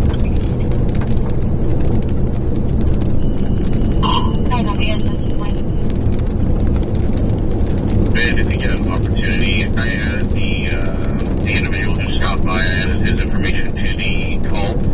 You can just write an attachment. Hold on, I'm gonna try to focus this out. Hold on. There it is. 1721. We're gonna cruise east on this back road. See if we can get ahead of that gust front. Light sprinkles are really taking the dust down for us, which is nice. Thank you both. And for R40, the Golden DOC is putting up a high wind advisory for the area. 1721.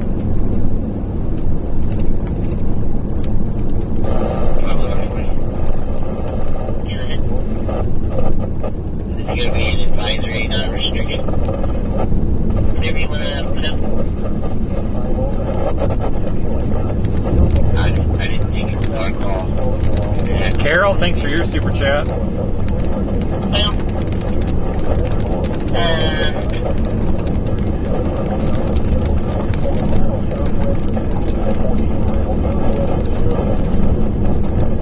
just an advisory. What we've already had semi is direct result of wind. It needs to be a restriction. Okay, 1722.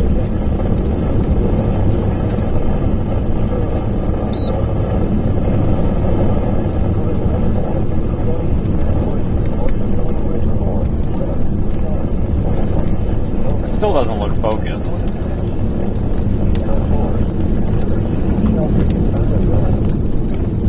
See if that fixes it.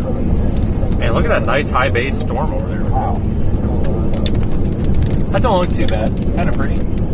No gustnados over there. We'd be able to see them from here.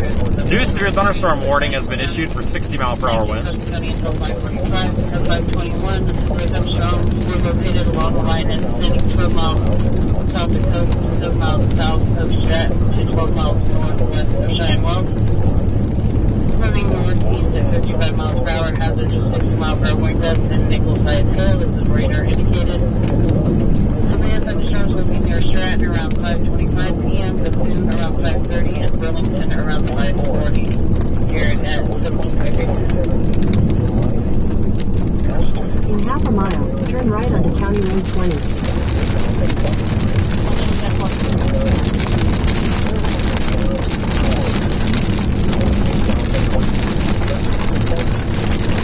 A half turn right? Now we can go one more.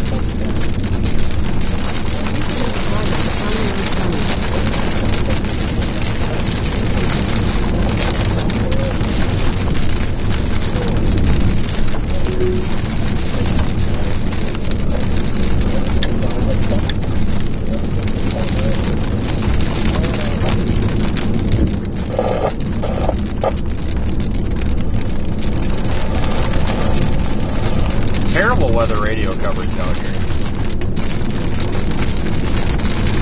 Somebody needs to fix that.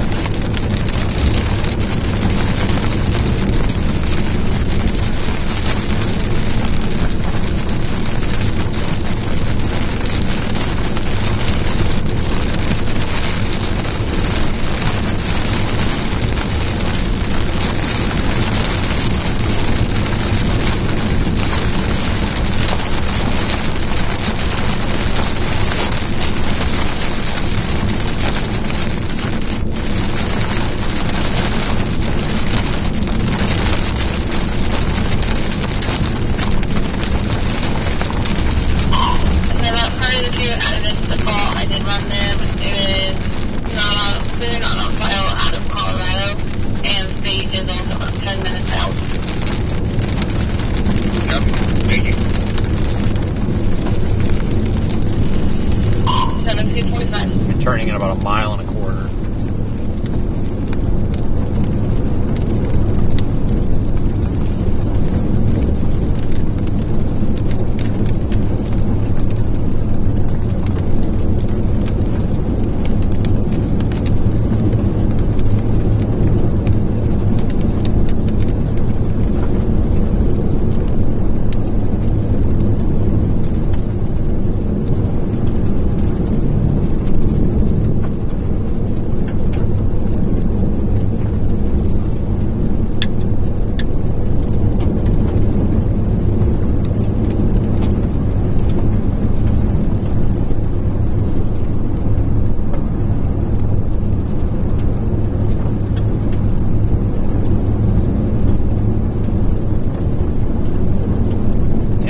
High-based, turn right onto County Road 23. High-based storm, guys. Very high-based.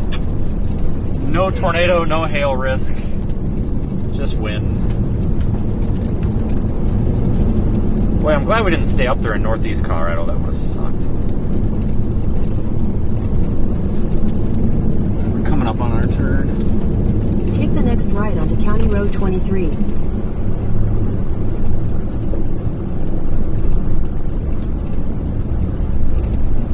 That is like the world's shortest stop sign.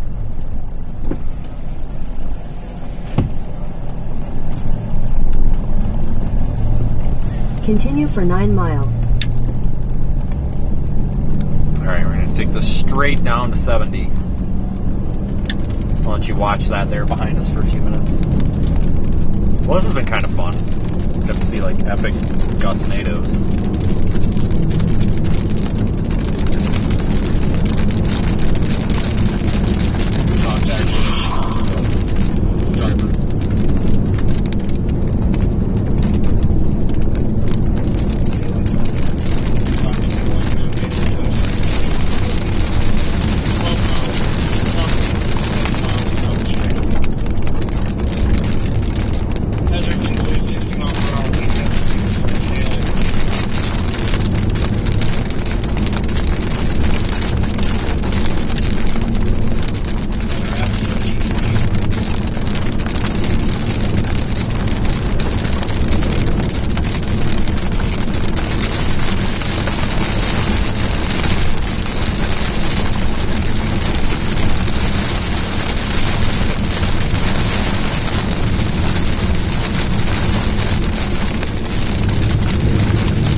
Might get a little bit slippery here. You gotta be a little careful. It's all dirt.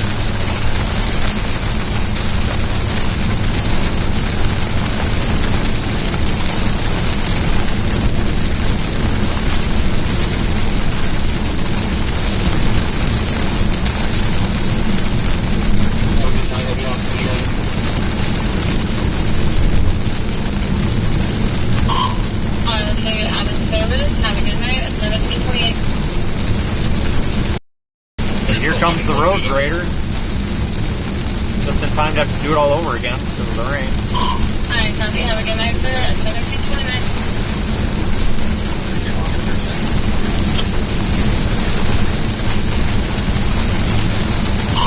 Have a good night, sir. I'll see you at 1729.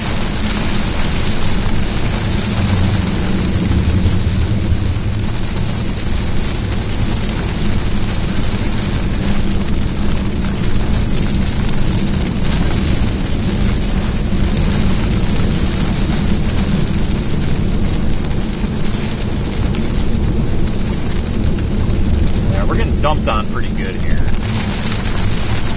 Once we get down to 70, we'll make up for that time.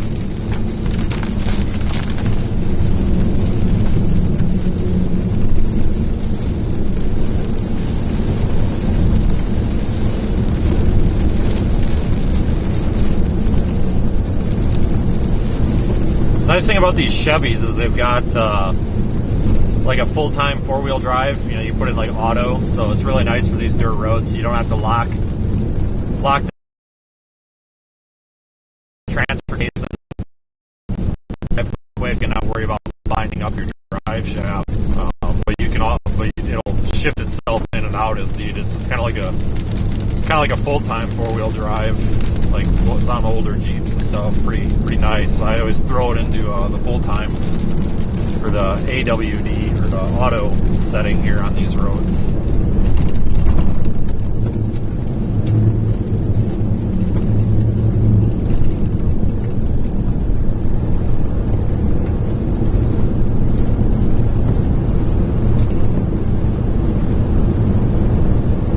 Kind of a GM exclusive, kind of.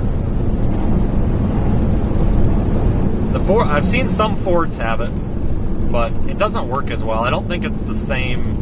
A lot of those Fords have vacuum actuated locking hubs, and I think it's slow to engage or something. But Toyotas don't have it. I tell you, it is nice. It's why part of the reason why I went with Tahoe over an Expedition was I really like GM's transfer case.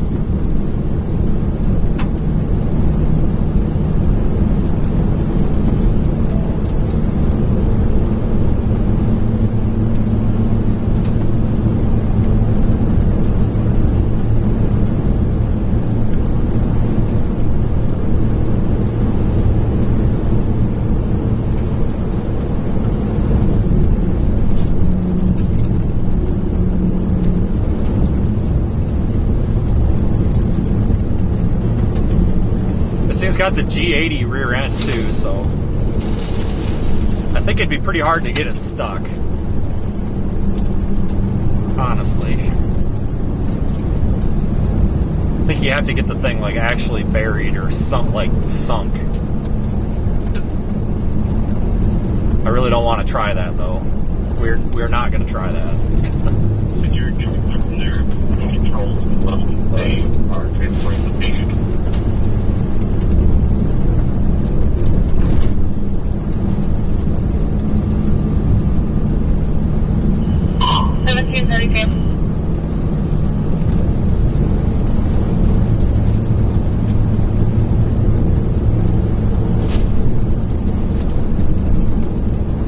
Also, I'm noticing my transmission temperatures are really cool now. We're sitting at about 183 degrees right now for trans temp. That's pretty good.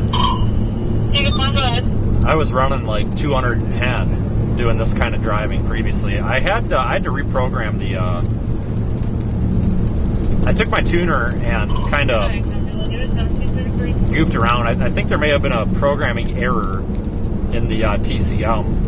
That was telling the torque converter to like constantly be slipping and generating heat. Fixed that, and we're running like 40 degrees cooler now at all times, so that's good. That means we can get a little bit longer out of our transmission fluid, and it's easier on those parts. These 6 speeds, well, even the 8 speeds, the General Motors, the current transmissions. I wasn't talking to you, Google.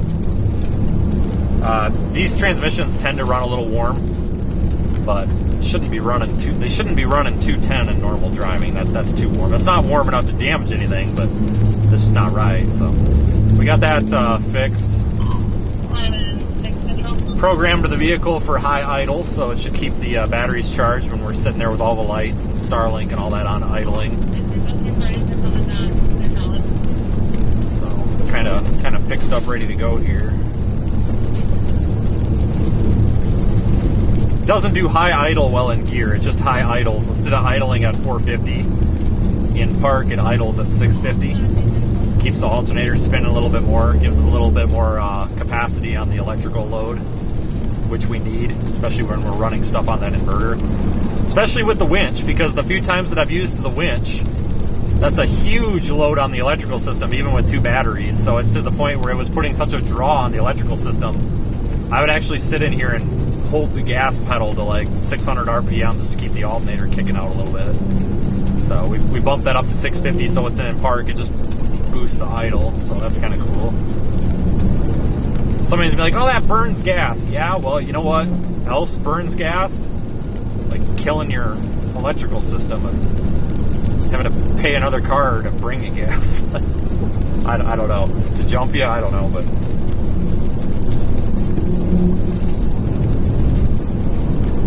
I tell you what, this thing drives different now that I put that tune on it. And, I really like it. It's done better on gas mileage. Guys, I'm getting 19.4 miles average miles per gallon on this now. Sometimes I'll get up to 20 or 21, but I'm getting 19.4 average. I was getting like 18 point something before. So it is getting a little bit better, so that's pretty cool. Probably with the transmission running a little cooler.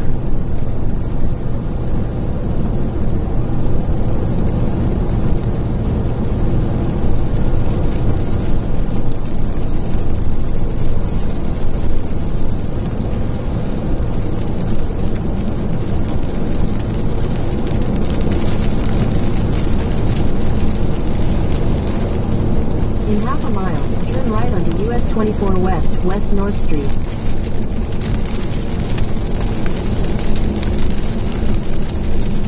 But for all those, all of you folks with, is this Otis? This isn't Otis. This is Vana. But for all of you folks with these GM vehicles in this transfer case with auto setting, don't leave it in auto or the full-time four-wheel drive all the time, because there is a clutch in the transfer case. Take the second right on for US that, 24 West, and West you're North not. Street. It's meant to be left in it all the time, but it's just unnecessary wear on it. You're not going to like wear it out. Hold on here. Can't I just get on the? You're not going to wear it out by using it, but if you let's say you've bought your vehicle and you've left it in auto this whole time and you're up to 200,000 miles, well, you probably have done a lot of unnecessary wear on that transfer case. Like, just shift it into auto when needed, I guess. I probably should clarify that, because now everybody with a Tahoe is probably out there putting their thing in auto. I just shifted mine out of it. But here's a look at Radar Omega. We got a kind of an organized squall moving east. We're going to be able to get in front of that again. We just got to punch through the back of it on I-70 here. We're finally to I-70, so we can get through now. Make up for some time.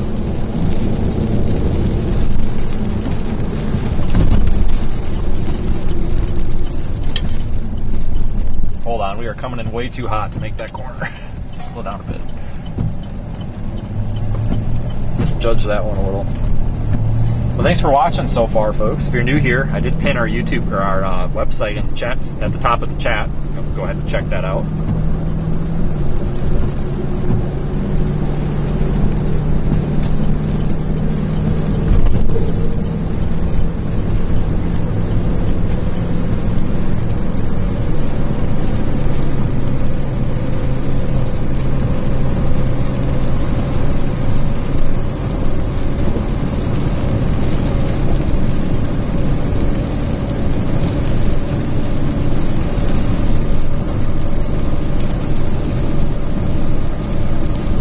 National Hurricane Center has highlighted that area in the Caribbean for potential development in the next 7 days, like we had mentioned earlier. So they did go ahead and highlight that area.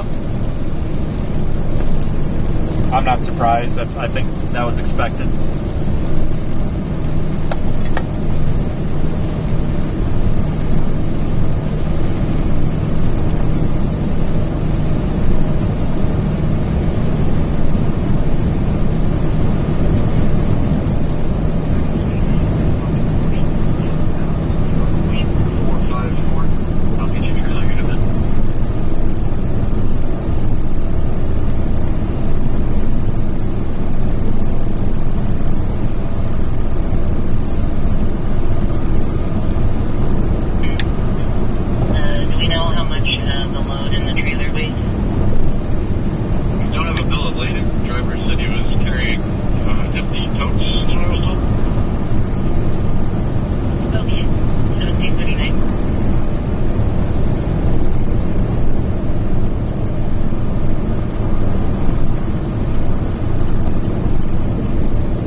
radio transmitter for this area 162.525 is not transmitting any audio, but it has a carrier, so that's...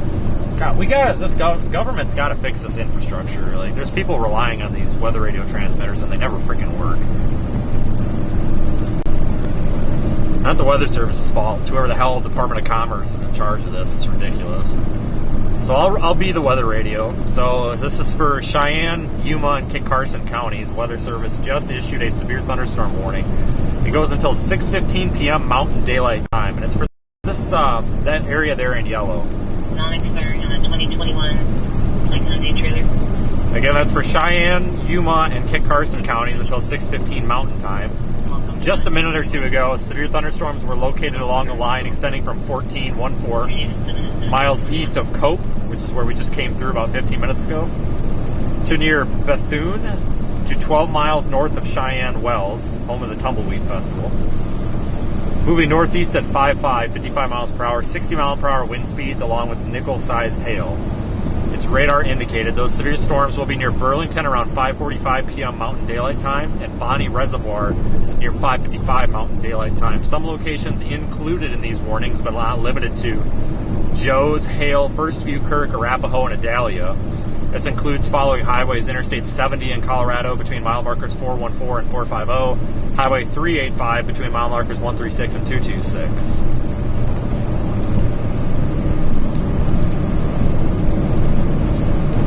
Got it. I've noticed that around the country. It seems like the weather radio transmitters are either down or they have a problem with them. And again, that's not the Weather Service. It's whatever Department of Commerce does that. But it's scary because people with their weather radios, they're not getting these EAS alerts because the stuff's broken. Like, we can't have this crap broken. Like, where is the taxpayer dollars going? Because it's not where it's supposed to go. And don't get all political in the chat. I think we all have the same opinion that the government kind of sucks, but this has got to get, we need to, it's a problem. I witness this all the time out here chasing where there's a weather radio transmitter down or broken. It's frustrating because people rely on that,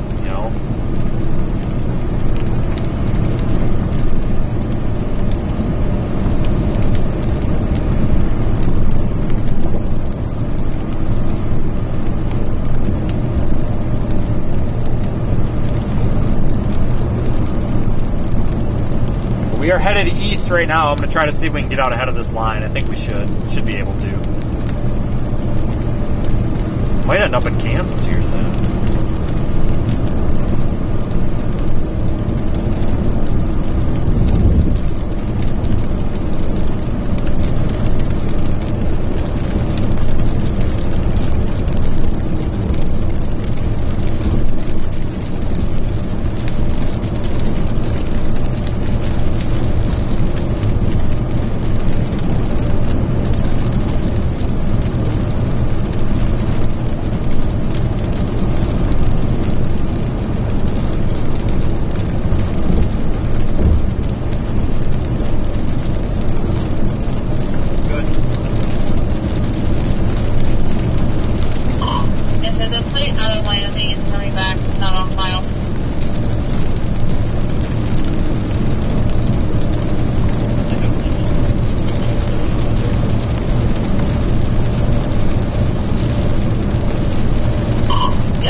Mesoscale discussion was issued for this.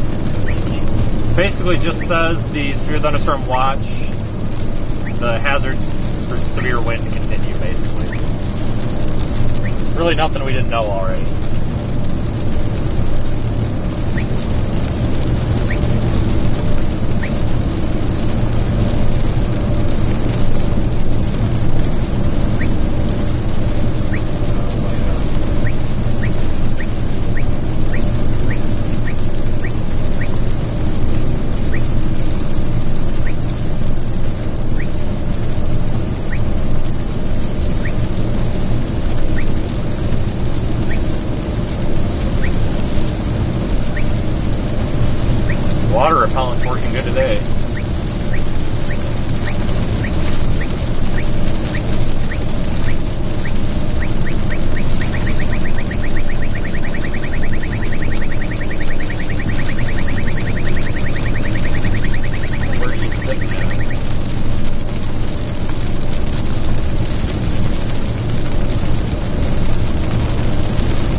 close to getting through this.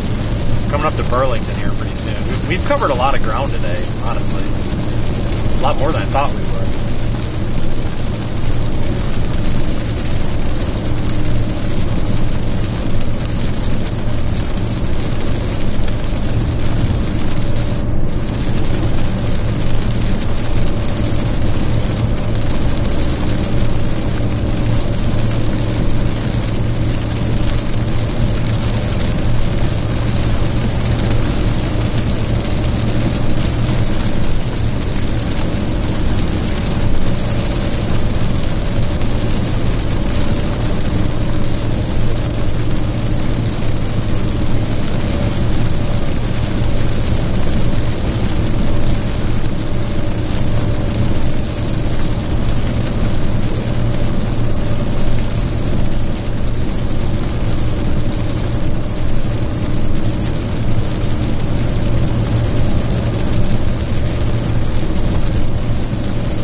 Storm chase if there wasn't a bunch of road work.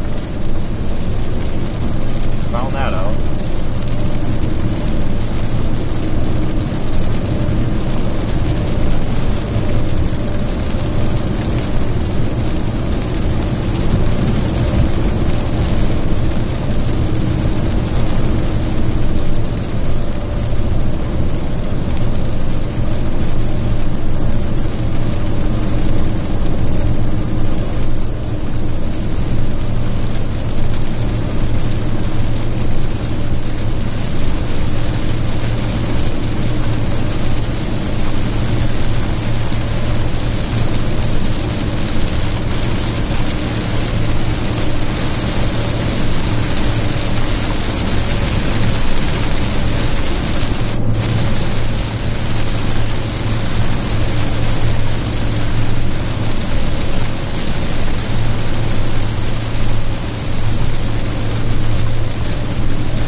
We're about through this.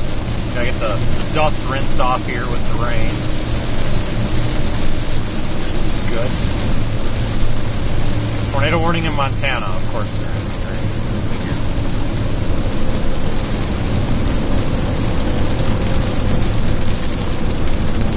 Oh, is this where they took that bridge out? Didn't they take out a bridge?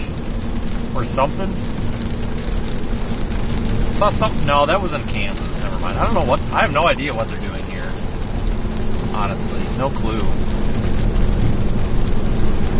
This is weird.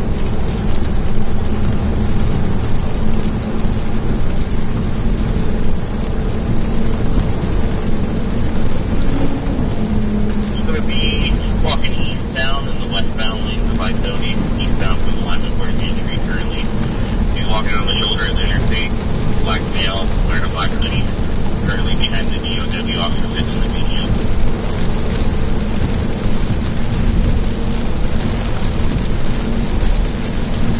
Oh, looks like they might be resurfacing the eastbound. Whoa, it's close lighting. The eastbound. Oh my God, they're actually, wow, they're resurfacing westbound I-70 through here. People, I never thought that I would see this day. Does anybody from the Colorado Department of Transportation, I extend my gratitude. Thank you. Oh my God, that was so bad over there. Guys, if you've never driven it, you don't know how bad that was. Wow, I never thought I would see this day because the last like 6 years it's been so bad that I hate driving on it. It's actually it was so bad over there, folks. I'm not kidding that I would drive with like one set of tires on the shoulder if there weren't a bunch of cars around. It was that bad. If you would be able to take pictures and text them their numbers in the call. Thank you, 1751.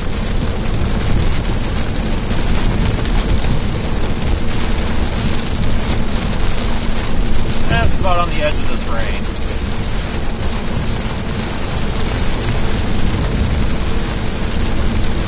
Show myself 912 here up to 630.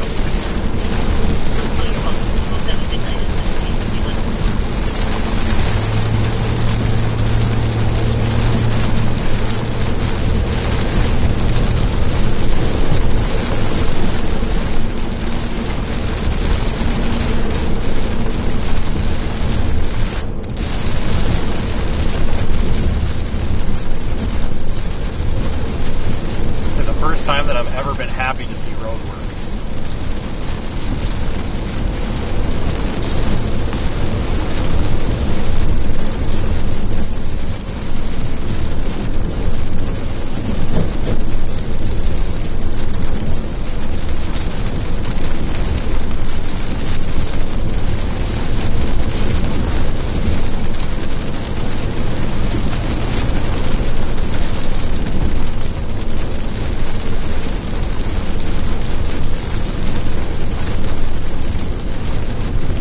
God, I hope they resurface the eastbound side here too, because man, this is getting pretty rough over here.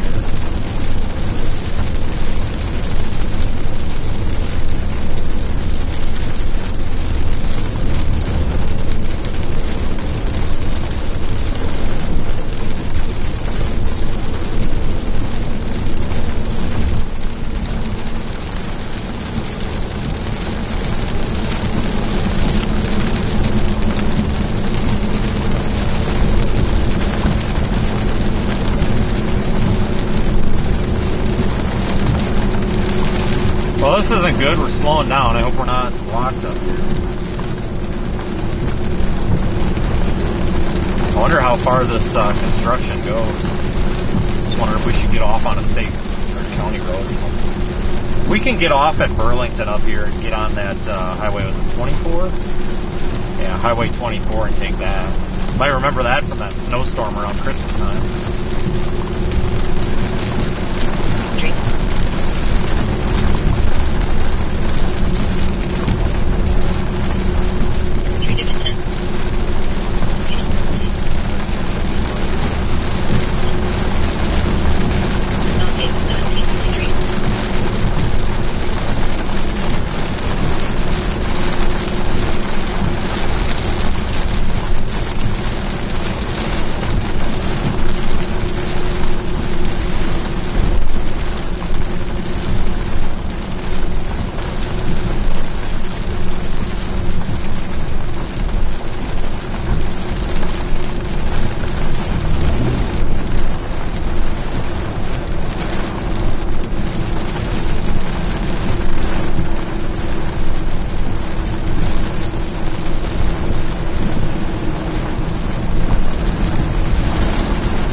Hopefully traffic starts flowing a little quicker here.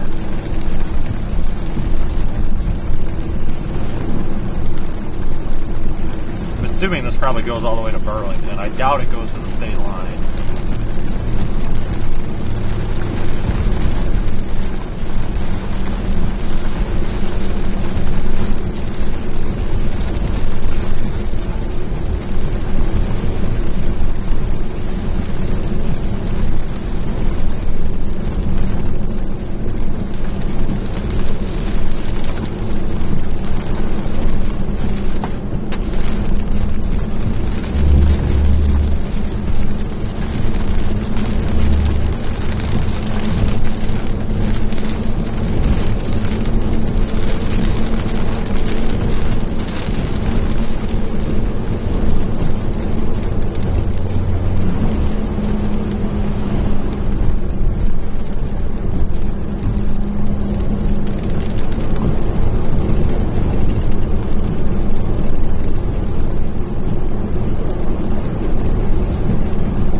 think we're like a mile and a half from the Burlington exit. Well, actually, maybe a little farther than that, maybe 2 or 3 miles. Burlington Fire, Burlington Ambulance, 1208. Received a call at 776 15th Street for a power line about to fall down. Wires are hanging down and throwing sparks. Burlington Fire, Burlington Ambulance, 1208. A power line about to fall down with wires hanging down, throwing sparks at 776 15th Street at 1756.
Out of this. Speed limit's 55, we're doing like 46, which, whatever. There must be somebody in front of the semi going really slow.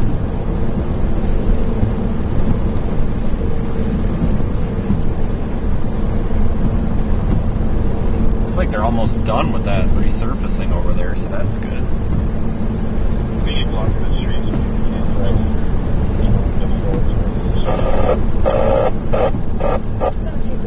They're issuing the severe warning out for parts of Kansas now. Includes Goodland, Colby. They're going for 70 mile per hour winds now on it.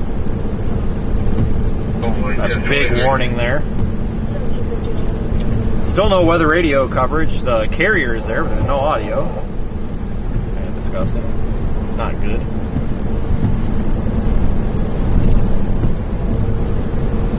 So it looks like this thing, as it's maturing here, is putting down stronger winds. So as soon as we get out of this construction zone, we'll make up for it, because we're like just behind the leading edge of this. All we got, because we're driving like the same speed this thing's moving. As soon as we can go 70, 75 again, we'll be out in front of it in like 5-10 minutes. It's no big deal. We just gotta get moving here. I hope this isn't all the way to the state line, but it might be. It's okay. We're not far from the state line, so.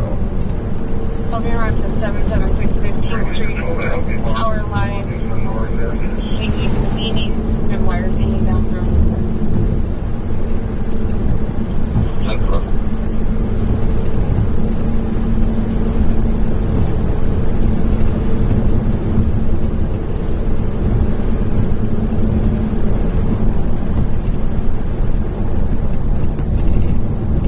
Looks like we open back up to regular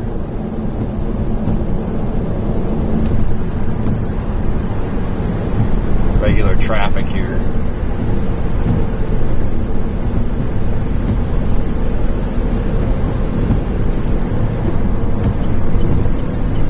There we go.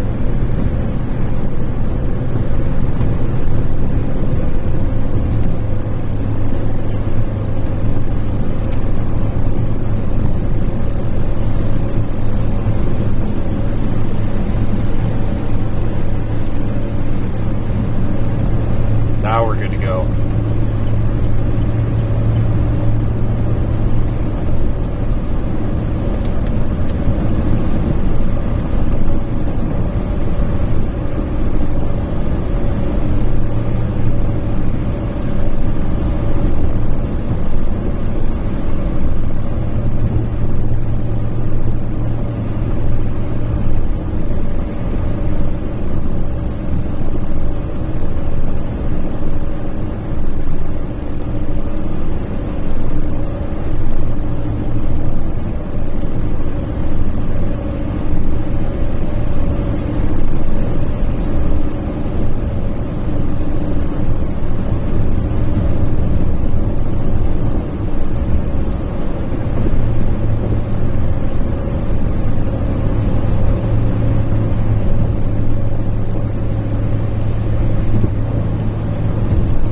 Got a bunch of dust up there to the left of the road. Maybe we'll get another gustnado.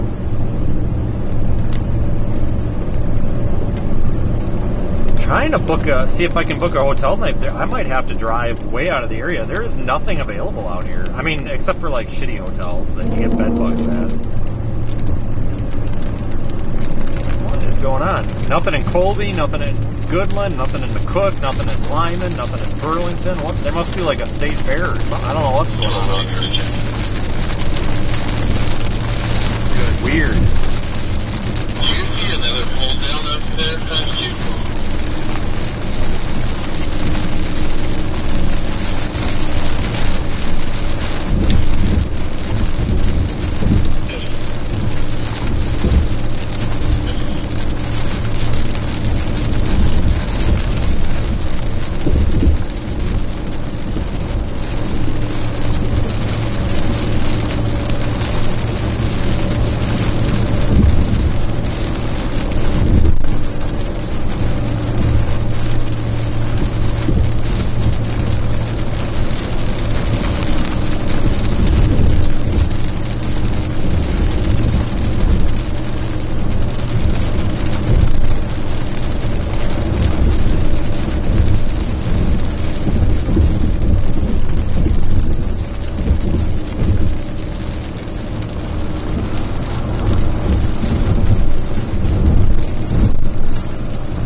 We're in the 70 mile per hour severe warning.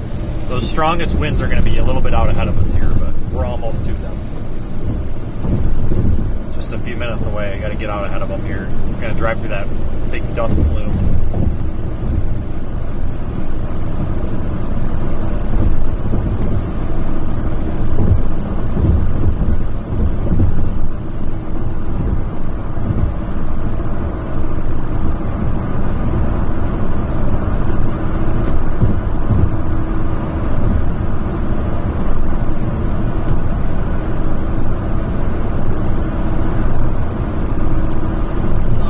Right there must be our gust front. That's what we're aiming for.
That dust extends all the way down the horizon.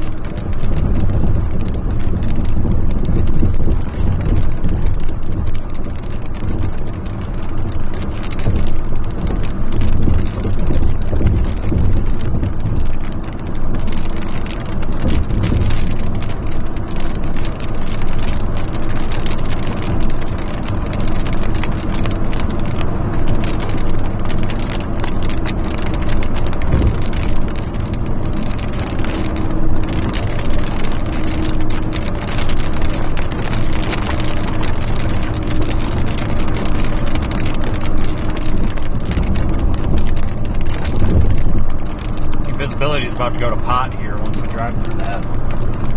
It's probably 2-3 miles up ahead yet.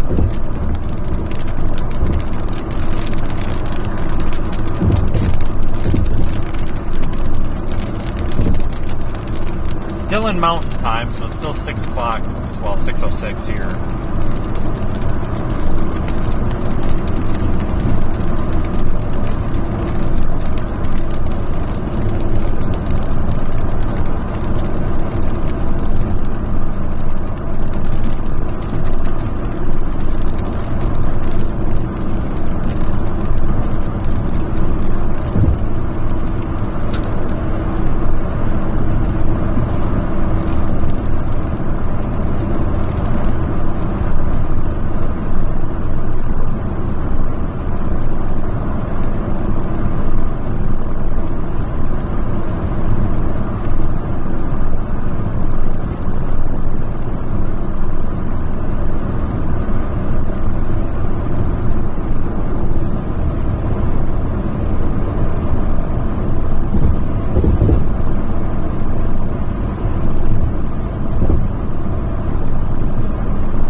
radar. We just got out ahead of this. See the gust front right there where all the dust is. So as soon as we cross that, we're probably going to get smacked with some pretty strong winds.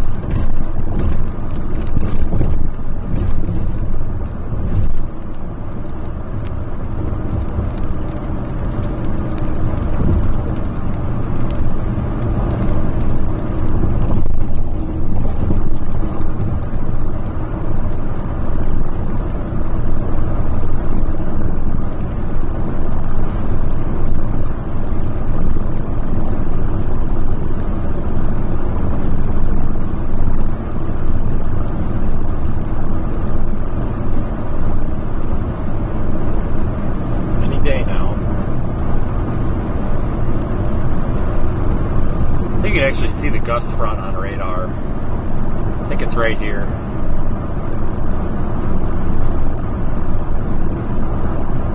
Oops. Okay, we're like 2 or 3 miles from it. Closing in on it pretty quick though, doing about 80, so. And crossing the Kansas state line right now, so that means the interstate turns a lot smoother. Yep, right there. Much better shape.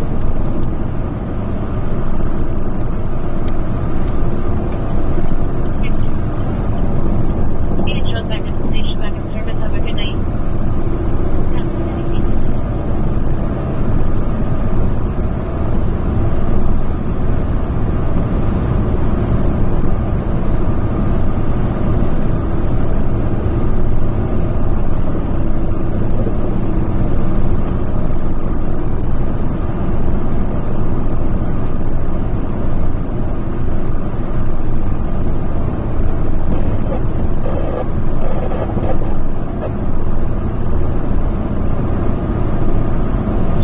Dust blowing off of the field to our south. Be careful, visibility might drop pretty quick.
We'll see what it's like when we drive through this, but we're kind of right in the gust front right now. I mean, it's hard to tell how windy it is, obviously driving, but it looks pretty windy out. The corn's getting pushed around quite a bit.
Well, at least today we got the little gustnado things. That was kind of cool. But we're going to keep going for now because this severe thunderstorm warning is for 70 mile per hour winds.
Gustnado right there.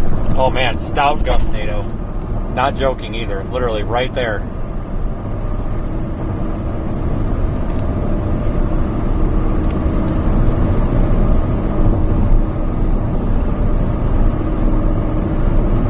Come on, camera. Sorry, we're zoomed in tight. It can't focus.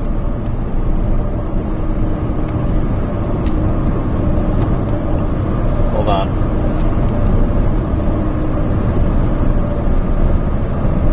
Now it's just kind of a dust plume, but it was definitely spinning.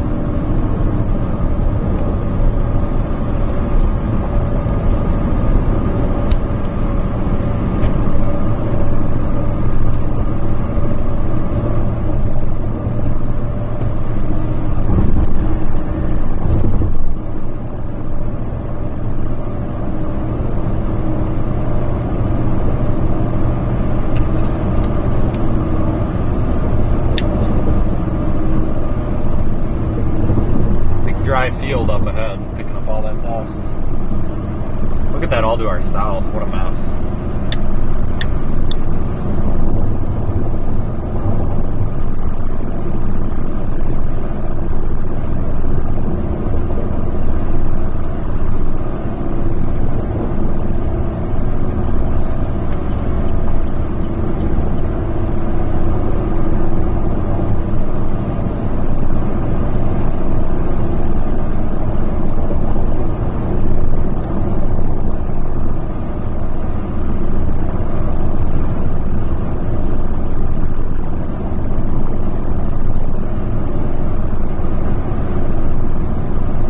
That is our gust front there. Any minute now. Yeah, we were a lot farther away from that than I thought. That's for sure.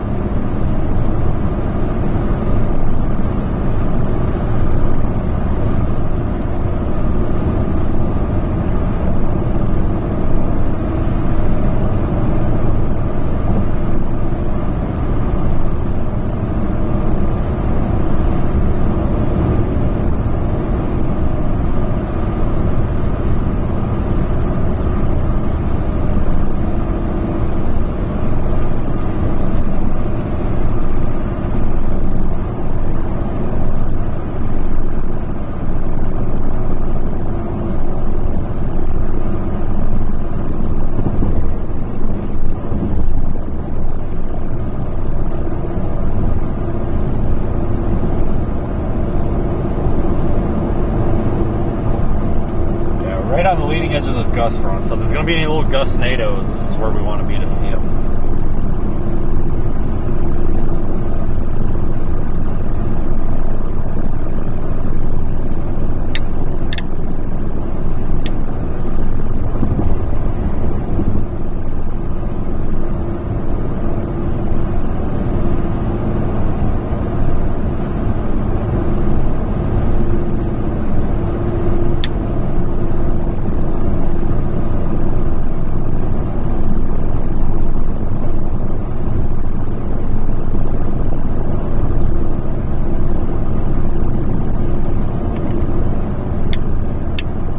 off to the north for a minute here for the hell of it. I don't really see too much up there.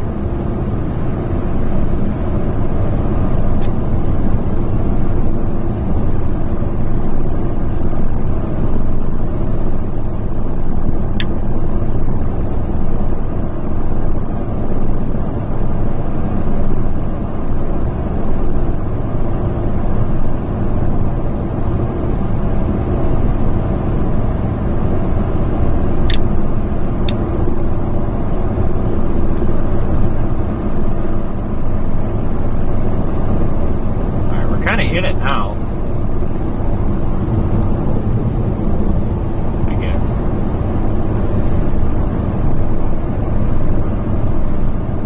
Coming up on Goodland, Kansas up here.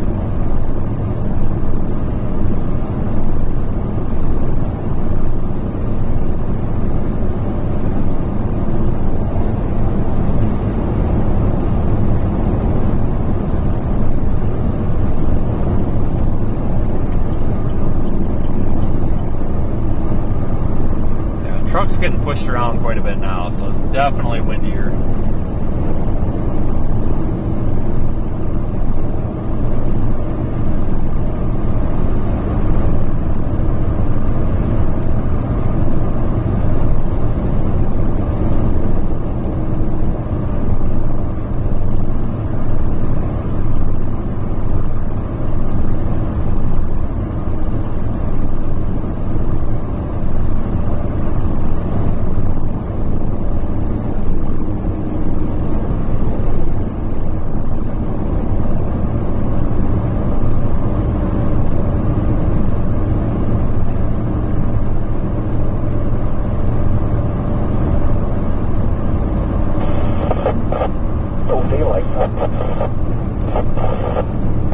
Warning remains in effect until 7 p.m. Mountain Daylight Time. Remains in Central Daylight Time for Eastern Cheyenne County in Colorado, Southeastern Yuma County in Northeastern Colorado, Eastern Kit Carson County, Wichita County, Cheyenne County in Northwest. A wall of dust. Logan, look at that. And Sherman County in That's cool. Northwestern Kansas, Walnut County, Thomas County in Northwestern Kansas, 3 of the counties, West Wichita and Southeastern W counties in southwestern Nebraska at 6:20 p.m. Mountain Daylight Time or 7:20 p.m. Central Daylight Time. Severe thunderstorms will only along the line extending from 6 miles southwest of Sigler to Near. Good length to 13 miles southwest of Forest, moving east at 35 miles per hour. Hazard. Big wall of dust. Per hour with gusts and nickel-sized hail. Source. Is that a fire? At 6:07 p.m. Mountain Daylight Time. Yeah, I think something's on fire. Miles per hour wind gust was reported near Vernon. Impact. Expect damage to roof, siding, entry. These severe storms will be near. We just had a grass fire start down here. Let's go check. Around 6:25 p.m. Mountain Daylight Time. Wallet around 6:35 p.m. Mountain Daylight Time. Brewster and Bird City around 7:45 p.m. Central Daylight Time. Julia, Plainville now. McDonald around 6 p.m. Central Daylight Time. Other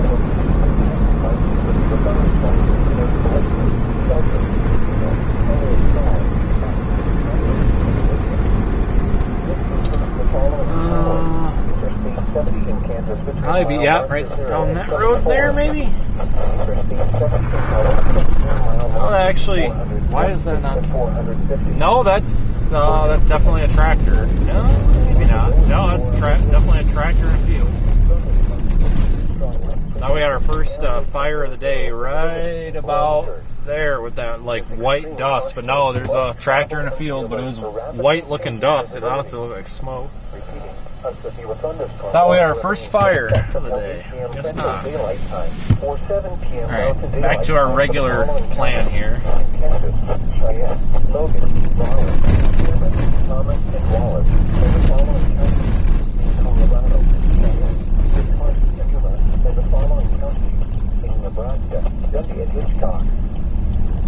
You're listening to NOAA. All hazards, radio station WXK96 in Kansas. Normal programming has been interrupted due to hazardous weather. Lightning associated with severe thunderstorms causes numerous deaths and injuries every year. You guys might remember this gas station up here on the left that we passed. It's where we got stuck during that snowstorm that was the day after Christmas for like 2 hours waiting for them to open the road. As soon as possible. Don't touch metal objects such as clotheslines, golf clubs, sensors, or wires. Oh man, you can smell that dust. It smells terrible. Thunderstorm warning remains in effect until 7 p.m. Mountain Daylight Time, or 8 p.m. Central Daylight Time for Eastern Cheyenne County, Colorado. I almost wonder if I don't have a mic. I almost wonder if we're gonna get a dust storm warning out of this. Honestly, this is getting pretty bad. Information from the National Weather Service. Oh, that might be it right there. At 6:20 Mountain Daylight Time, a severe thunderstorm is located along the line extending from 6 miles southwest of Hagler near Goodland to 13 miles southwest of Forest, moving east at 35 miles an hour. 60-mile-an-hour wind gusts and triple-side hail are the hazards. The severe thunderstorm near St. Francis around 7:25 Central Daylight Time. Goodland, Sharon Springs, Tribune, and Forest around 6:25 Mountain Daylight Time. Wallace around 6:35 Mountain Daylight Time. Mercer and Park City around 7:45 Mountain Daylight Time. Southern 28 and 27.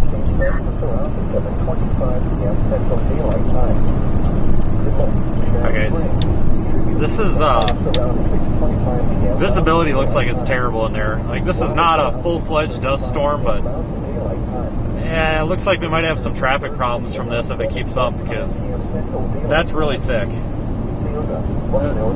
Yeah, a hell of a lot worse than it looks on camera, you know, in person. Let me try to get up here. I need to get us, we're kind of in a construction zone. I got to get us pulled over here as soon as I can. Get a picture here. Hang on. A bunch of people out working. They're about to get sandblasted here.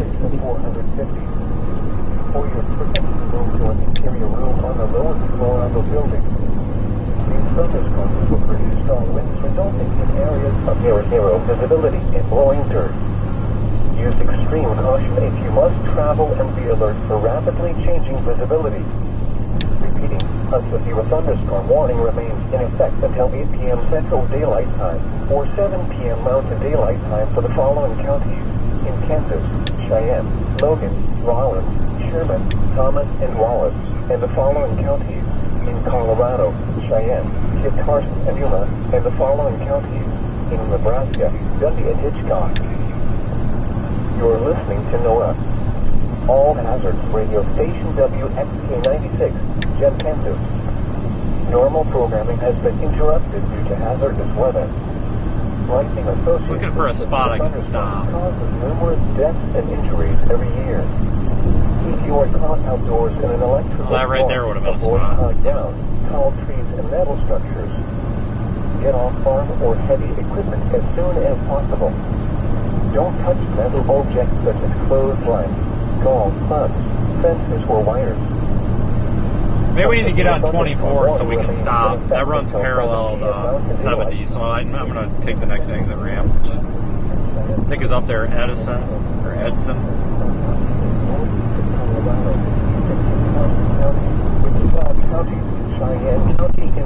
I've had to shit the bed. Like, nothing is working today. Not having a good day for technology here. Thomas County in northwestern Kansas, Greeley County, western Wisconsin, southeastern Dundee County, and southwestern Nebraska, and 6:20 p.m. Mountain Daylight Time, or 7:20 p.m. Central Daylight Time. Severe thunderstorms were located along a line extending from 6 miles southwest of Hagler to Near. Goodland to 13 miles southwest of Forest, moving east at 35 miles per hour. Hazard, 60 miles per hour with gusts and nickel-sized hail. Source, Stout. At 6:07 p.m. Mountain Daylight Time, at 62 miles per hour with gusts was reported near Vernon. Impact, expect damage to roof, siding, and trees. For the severe storms will be near St. Francis around 7:25 p.m. Central Daylight Time. Good luck, Sham Springs. We'll stop at the next overpass. Mountain Daylight Time. Wallace around 6:35 Let this kind of come to us. Mountain Daylight Time. Maybe I can reboot stuff and get everything to work in here. Around 7:45 p.m. Central Daylight Time. Silva, Waelti, and McDonald around 8 p.m. Central Daylight Time. Other locations impacted by these severe thunderstorms include Waelti, Selkirk, Reno, Clary, Saul, Mac, Hanford, and Lydia. This includes the following highways: Interstate 70 in Kansas between mile marker 0 and 74.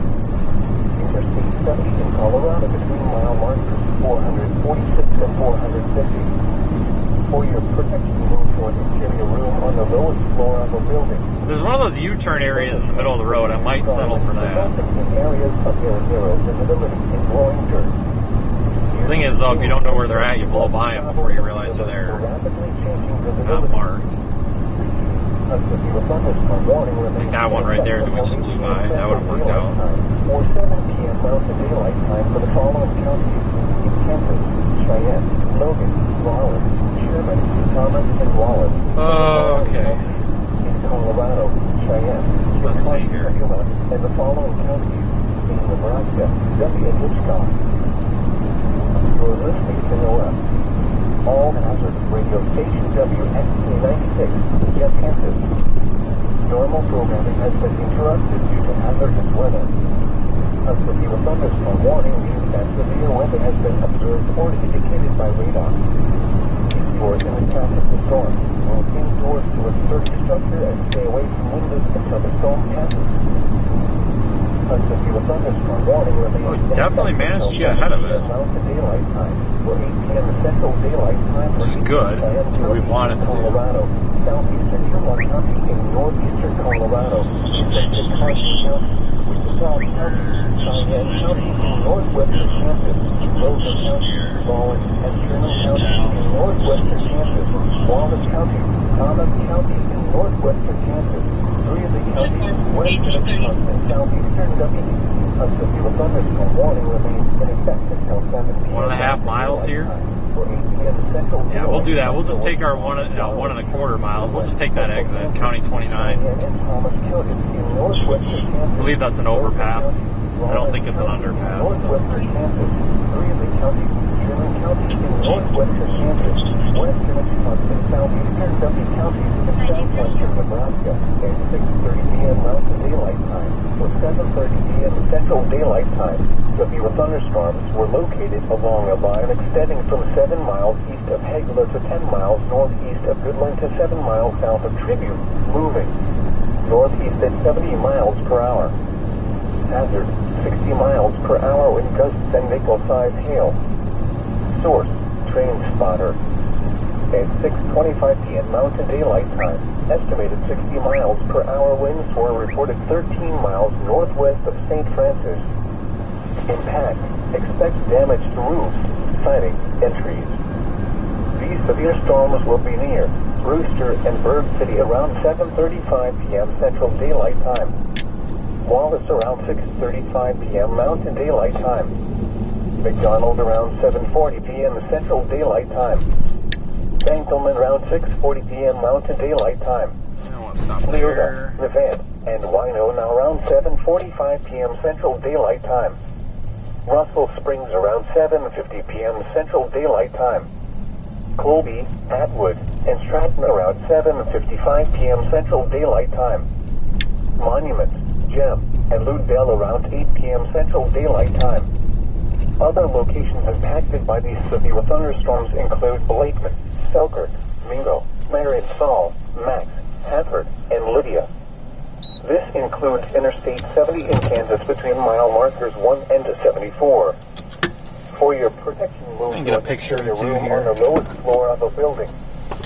These thunderstorms will produce strong winds resulting in areas of near zero visibility and blowing dirt. Use extreme caution if you must travel and be alert for rapidly changing visibility.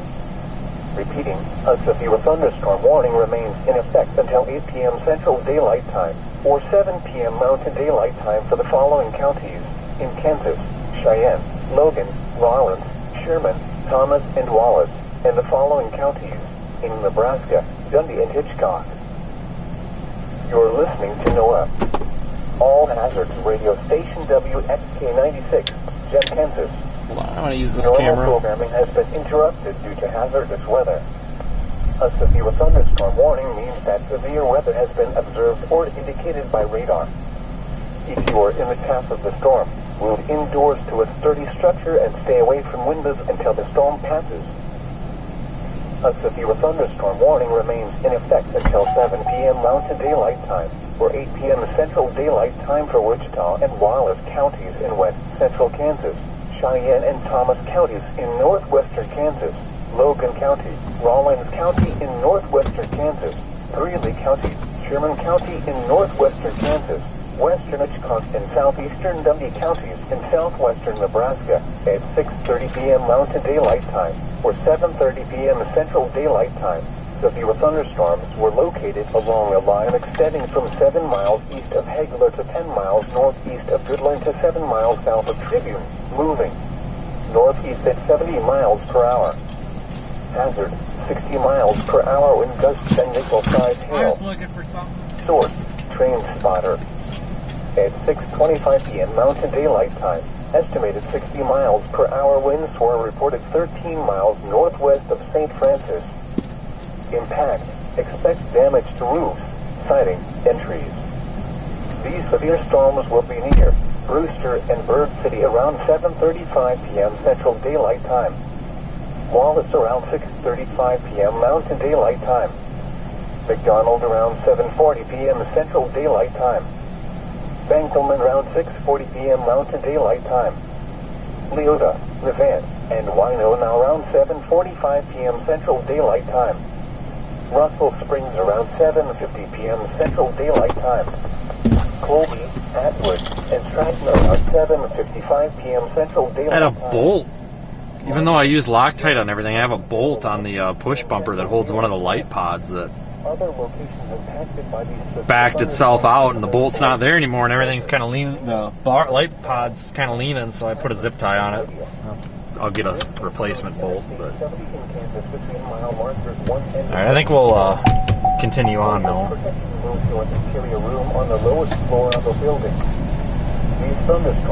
No big deal. That's why I carry zip ties. They're handy, so can't go anywhere now. I'm sure I have a bolt and a nut somewhere. A lot of vibration up there on that push bumper. It's not the first, or that bumper. It's not the first time I've had something shear off of there for some reason. Except I kind of got that stuff in the back.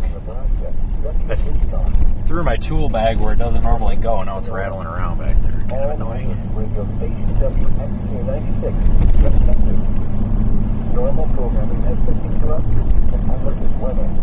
Pretty though. See if we can find a spot over here. It's got a better view.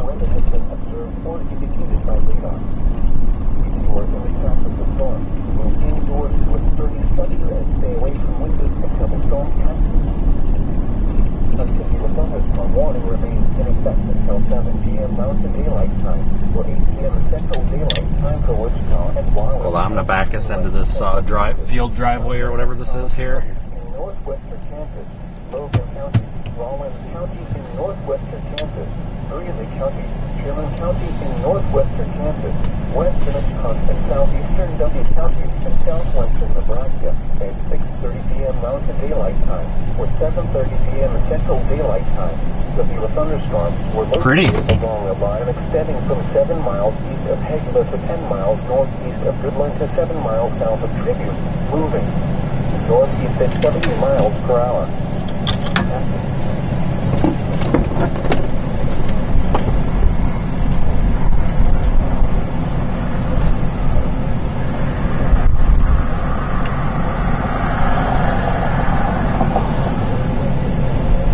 A lot of dust under there. See if I can get a few pictures here.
1441.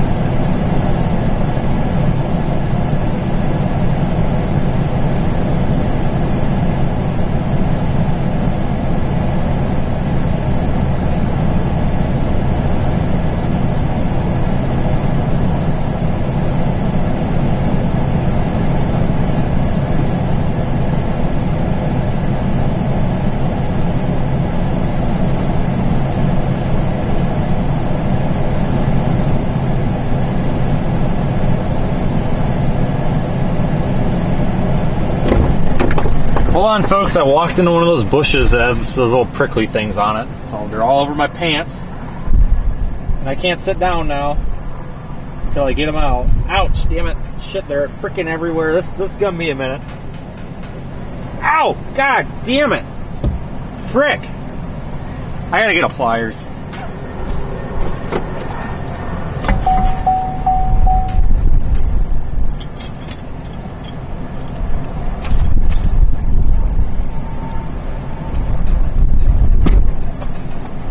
Alright, give me a minute here while I rip these out of my pants because they're starting to really hurt.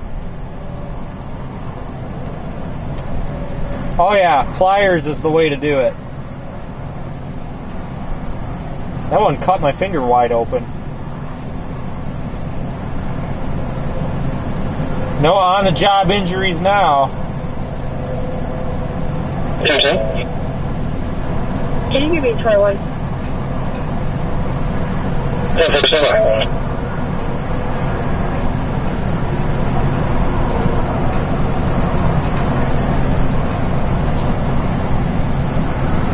Alright, I've counted 21 that I've pulled out now.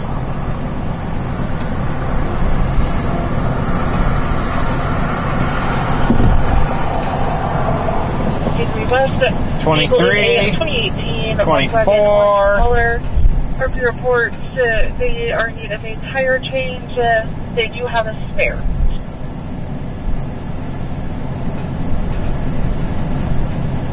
Trying to get 25 out, but it's being a pain.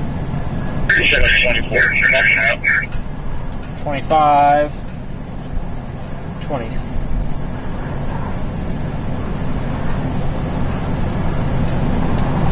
26. I think I got them all. 26. Great. Ouch. I sliced my finger open on one.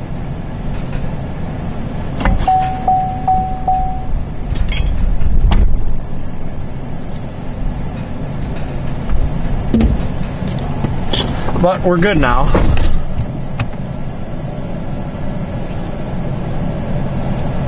Been interrupted due to hazardous weather. A severe thunderstorm warning means that severe weather has been observed or indicated by radar. If you are in the path of the storm, move indoors to a sturdy structure and stay away from... Look at the sun coming through that dust. A severe thunderstorm warning remains in effect until 7 p.m. Mountain Daylight Time, or 8 p.m. Central Daylight Time for Wichita and Waelti counties in West Central Kansas, Cheyenne and Thomas counties in northwestern Kansas, Logan County, Rawlins County in northwestern Kansas, Greeley County, Jim County in northwestern Kansas, western Wichita and southeastern Duffy counties in southwestern Nebraska Pretty. at 6:30 p.m. Mountain Daylight Time or 7:30 p.m. Central Daylight Time. Severe thunderstorms were located along a line extending from 7 miles east of Hegler to 10 miles northeast of Hegler to 7 miles south of Tribune, moving northeast at 70 miles per hour. Average 60 miles per hour with gusts and nickel-sized hail. Source, train spotter. At 6:25 p.m. Mountain Daylight Time, estimated 60 miles per hour winds were reported 13 miles northwest of St. Francis. Impact, expect damage to move. Yeah, that's just the sun coming through the dust. Storms will be near Brewster and Bird City around 7:35 p.m. Central Daylight Time. Waelti around 6:35 p.m. Mountain Daylight Time. McDonald around 7:40 p.m. Central Daylight Time.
enjoy the view for another minute or two. That severe weather has been observed or indicated by radar. If you are in the path of the storm, move indoors to a stay away from windows until the storm passes. A severe thunderstorm warning remains in effect until 7 p.m. Mountain Daylight Time, or 8 p.m. Central Daylight Time for Wichita and Waelti counties in west central Kansas, Cheyenne and Thomas counties in northwestern Kansas, Logan County, Rawlins County in northwestern Kansas, Sherman County in northwestern Kansas, western Wichita and southeastern Duffy counties in southwestern Nebraska at 6:30 p.m. Mountain Daylight Time or 7:30 p.m. Central Daylight Time. Severe thunderstorms were located along a line extending from 7 miles east of Hegler to 10 miles northeast of 7 miles south of Houston, moving northeast at 70 miles per hour.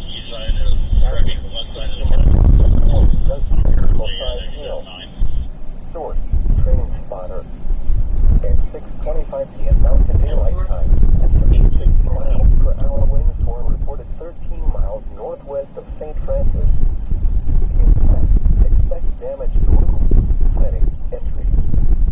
These severe storms will be near Brewster and Bird City around 7:35 p.m. Central Daylight Time.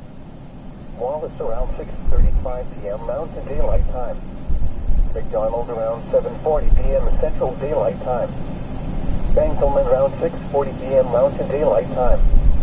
Leota, Nevada. Once it starts to rain, we'll get moving. 7:45 p.m. Central Daylight Time. Russell Springs around 7:50 p.m. Central Daylight Time. Colby, Atwood, and Stratton around 7:55 p.m. Central Daylight Time. 8 p.m. Central Daylight Time. Other locations in California, thunderstorms include Blakeman, Selkirk, Was it the RP that called it in? Or was it AAA?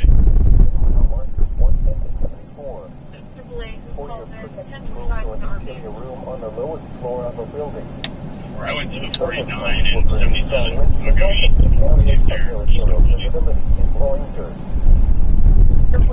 I was going to jump back on 70. A severe thunderstorm warning remains in effect until 8 p.m. Central Daylight Time or 7 p.m. Mountain Daylight Time for the following counties: Kansas, Cheyenne, Logan, Rawlins, Sherman, Thomas, and Waelti, and the following counties: Nebraska, western Wichita, all What's going on here?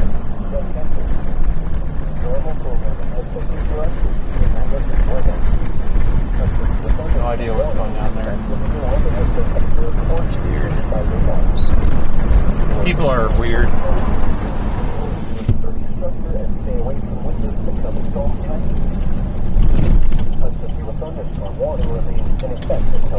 Freaking overshot that corner too. For 8 p.m. Central Daylight Time for Wichita and Waelti counties in west central Kansas, Cheyenne and Thomas counties in northwestern Kansas, Logan County, Rawlins County in northwestern Kansas, Greeley County, Sherman County in northwestern Kansas, western Wisconsin, southeastern Duffy County in south.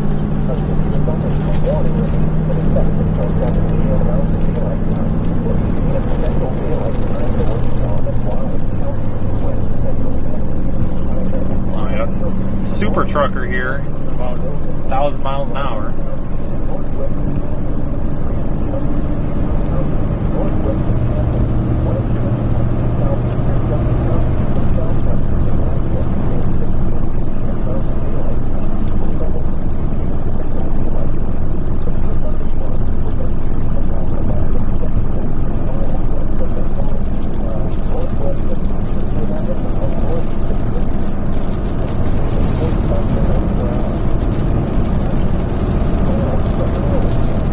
And there's night mode.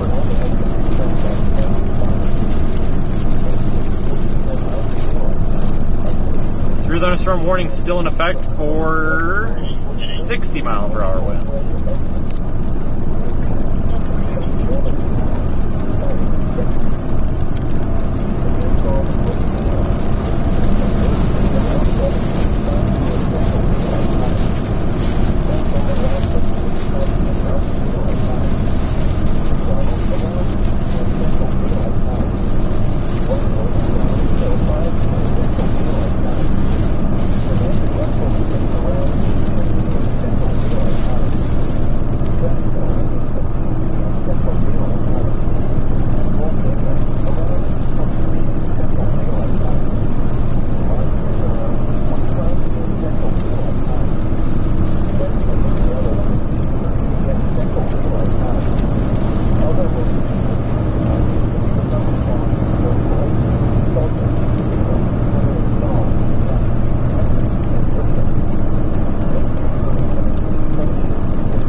think we might be kind of winding down here.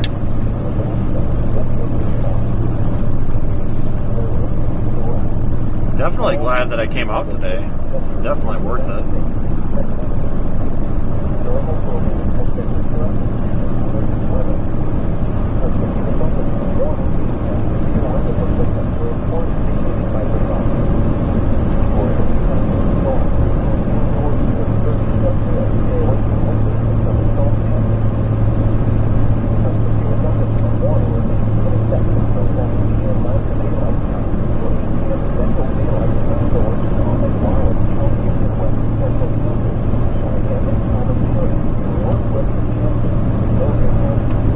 Definitely not the most interesting chase that we've ever had, but at least it wasn't a wash.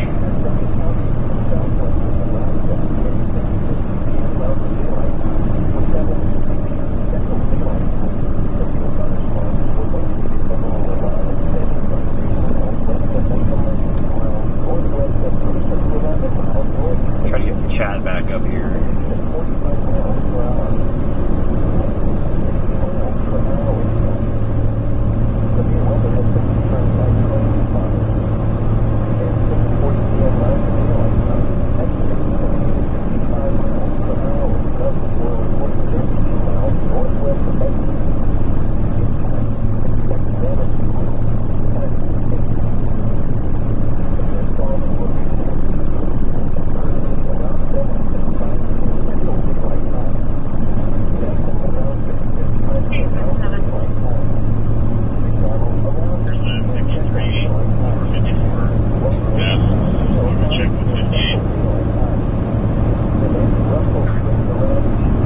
What the hell's going on, because like all these hotels are unavailable and booked.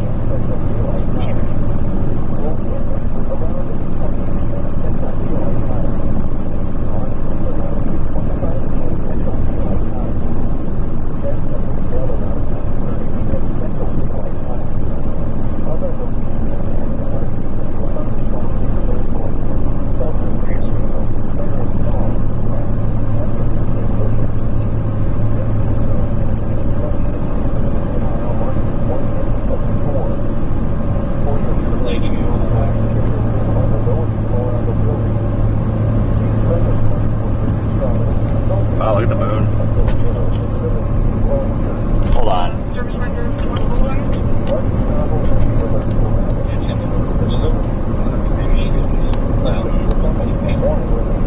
Check that out.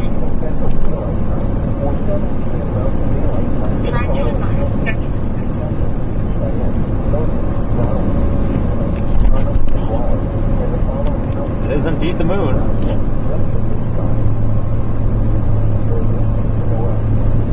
Despite what the flat earthers say. If you go by what the flat earthers say, that's just a lamp that Elon Musk put there or something. I don't know. Whatever the hell they're saying. It's just a lamp. It's fake. It's an illusion. Something about refraction. That's how you trigger a flat earther. You just say something about refraction, whatever the hell that means. You know, pissed off.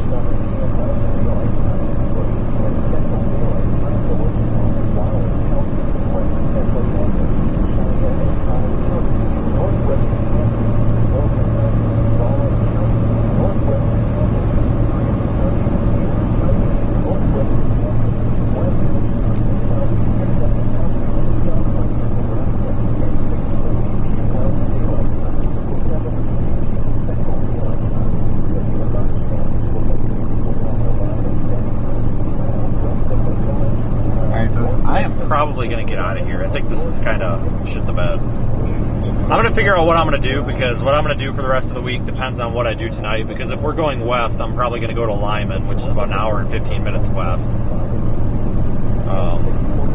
If we're going east or undecided, then I probably need to suck it up and pay for the hotel here.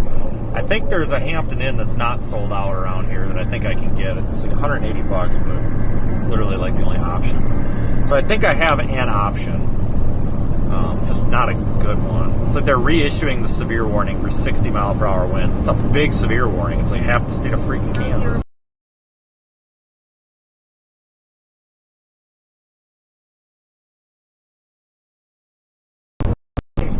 Eastern Cheyenne County in northwestern Kansas, Thomas County in northwestern Kansas, Logan County, Rawlins County in northwestern Kansas, Eastern Greeley County, Eastern Sherman County in northwestern Kansas, until 8 p.m. Mountain Daylight Time, or 9 p.m. Central Daylight Time. At 6:57 p.m. Mountain Daylight Time, or 7:57 p.m. Central Daylight Time, severe thunderstorms were located along a line extending from 4 miles east of Winkleman to 8 miles north of Brewster to 6 miles northwest of Leota, moving east at 70 miles per hour. Expected hazards include 60 miles per hour wind gusts. Severe weather has been confirmed by train spotters. At 6:40 p.m. Mountain Daylight Time, estimated 60 to 65 miles per hour wind gusts were reported 13 miles northwest of Edson. The following impacts are expected. Expect damage to roofs, siding, and trees. Severe thunderstorms will be near Levant, Wino, Knox, and Russell Springs around 8:05 p.m. Central Daylight Time. Colby, Atwood, and Monument around 8:10 p.m. Central Daylight Time. Jen and Lutedale around 8:15 p.m. Central Daylight Time. Other severe thunderstorms include Oakley. This includes Interstate 70 in Kansas between mile markers 16 and 75.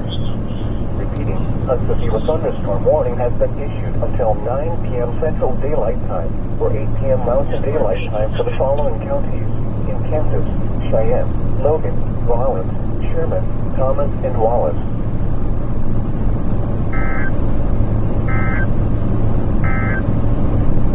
You're listening to NOAA. All Hazards Radio Station WXK96, Gem, Kansas. Normal programming has been interrupted due to hazardous weather. Severe thunderstorms produce damaging winds of 60 miles per hour or more and destructive hail the size of quarters or larger. Frequently deadly lightning and very heavy rains are also possible. Move to an interior room on the lowest floor of your home or business. If you are outside, move to shelter, preferably inside a strong building. So I think that's going to be it. I don't know what I'm doing at this point, but I'll figure it out. Appreciate all of our super chatters, our channel members, PayPalers. Oh, that's pretty. Guess I should have had that camera on. But thanks for making this possible today. Like I said, I don't know what's going on the rest of the week. Tomorrow, I don't think that's going to be a chase. Tomorrow doesn't look very good.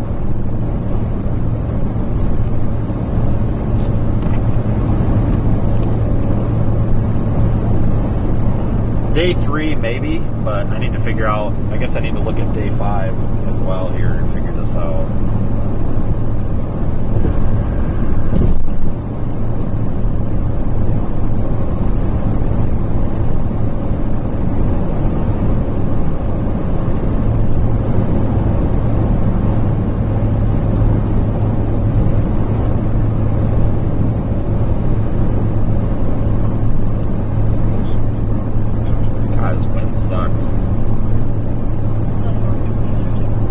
Damn near to Colby. So maybe I'll just stop in Colby for dinner and figure it out that way. It's 8 o'clock Eastern, well 8:02 Eastern, 7:02 Mountain, so it's not too terribly late. Wait for that 0ZHRRR to load in for about a half hour.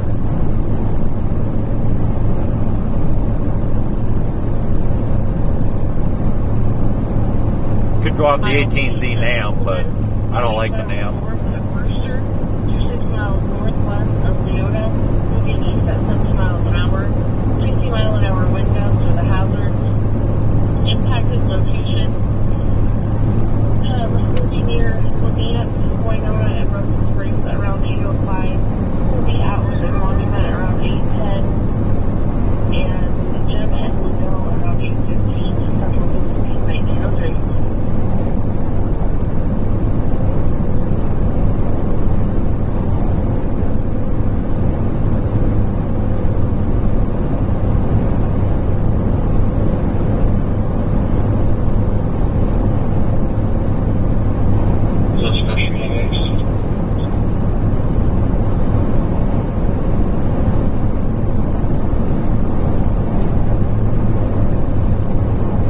guys, that's about it. I hope you all have a really good night. And I will see you all back here either in 2 days, so like on Thursday, or possibly Saturday, or possibly for a potential hurricane. I don't know. So I'll post updates for channel members and stuff as usual. So have a good night, everybody. Take care. See you later.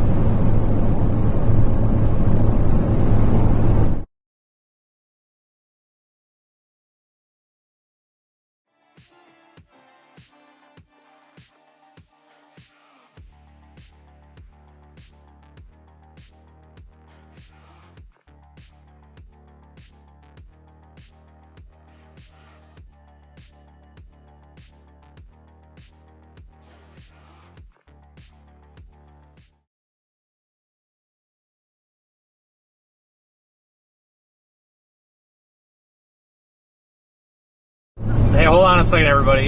We got to see, I forgot Wheat Jesus is up here. You guys want to see Wheat Jesus? Sorry. We can see Wheat Jesus. I forgot about that. My bad.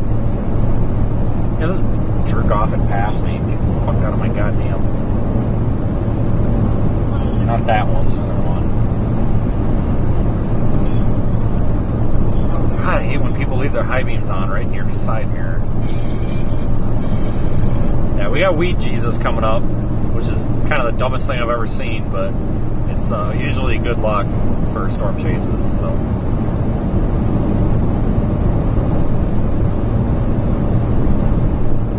Sorry, I totally forgot.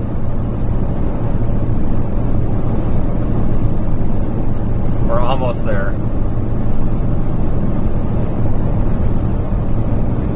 I'll let you guys know when I'll spin you around when we get up here to it.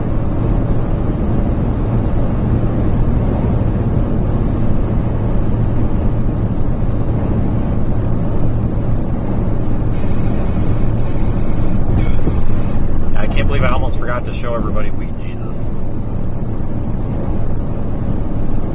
I don't understand this sign. To me, it's creepy as hell. I guess it's some religious icon, but guys, the sign is creepy as hell. It's just a beheaded Jesus dude with wheat. It's really kind of odd. At a car dealership, or in the parking lot, damn near of a car dealership. It makes no sense to me. I don't get it. Maybe somebody does, but 7 miles. We don't have 7 miles to. We might actually. Okay, guys, we might have a little ways to get to Wheat Jesus. I thought we were a little closer, so we'll keep the live stream going for a little bit here, just because. I guess that. So hold on, everybody. We're getting there.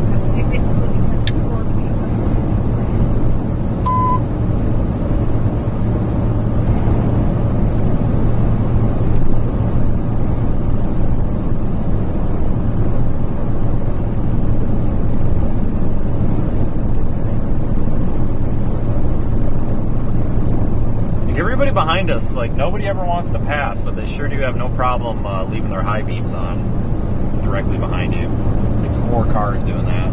You can't be kidding me.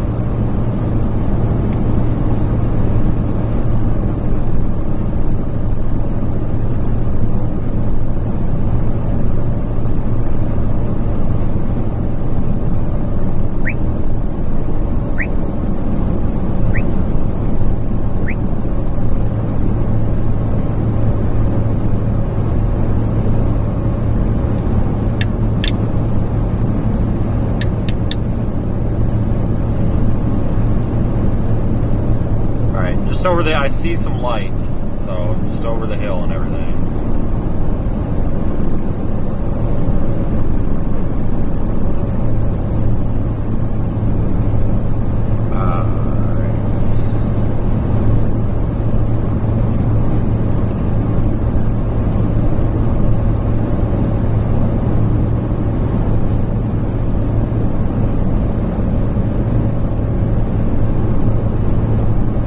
I've slowed way down to try to see if I can coerce these people to pass, but I have no idea what's going on here. They're afraid to or what? But like I said, man, those people back there and farther back in that line have no problem leaving their high beams on.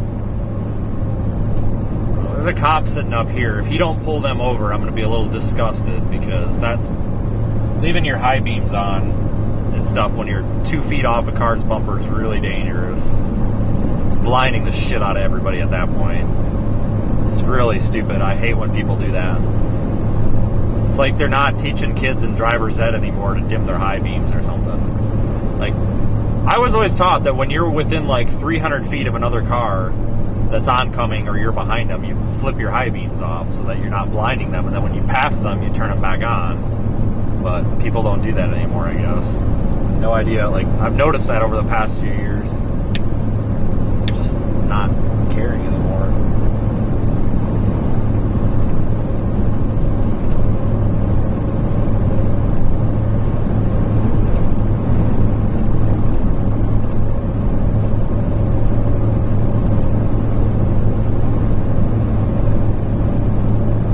One of these jackasses is finally passing. I don't think that's the offender, though.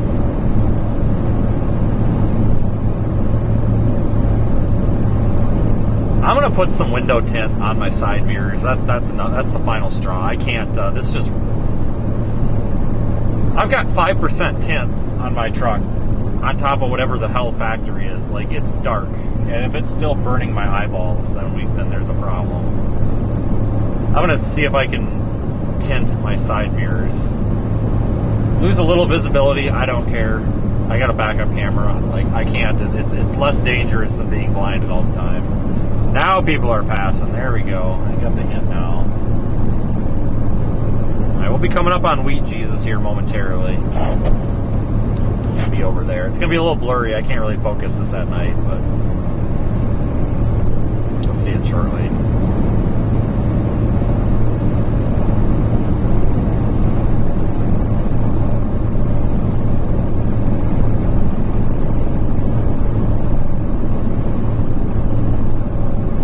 It's up here past this first billboard. It should be lit up.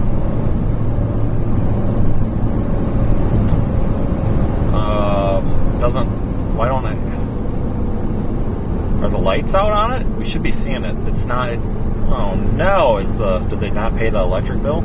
Shit, guys! I don't think it's lit up. Well, maybe it is. Isn't it that right there? No. What the fuck? No, there it is. Sorry, I got confused. It's behind the big petrol billboard. I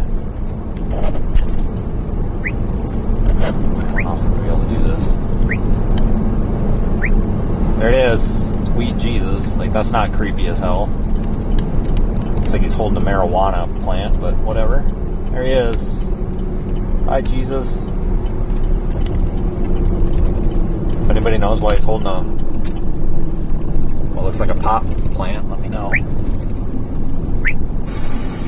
Yeah, I've never seen a real life pot plant, but to me that looks like pot from what I've seen on the internet. But whatever, I guess they say it's wheat. It's probably weed. I don't know. So yeah, you've seen Wheat Jesus now. Great, that was totally worth our time. Not. Okay, well, have a good night, everybody. See you later. That was that. Oh, what the fuck? Sorry, I gotta get through this road construction without getting killed here. Have a good night, everyone. Thanks for stopping by. See you later.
Bye.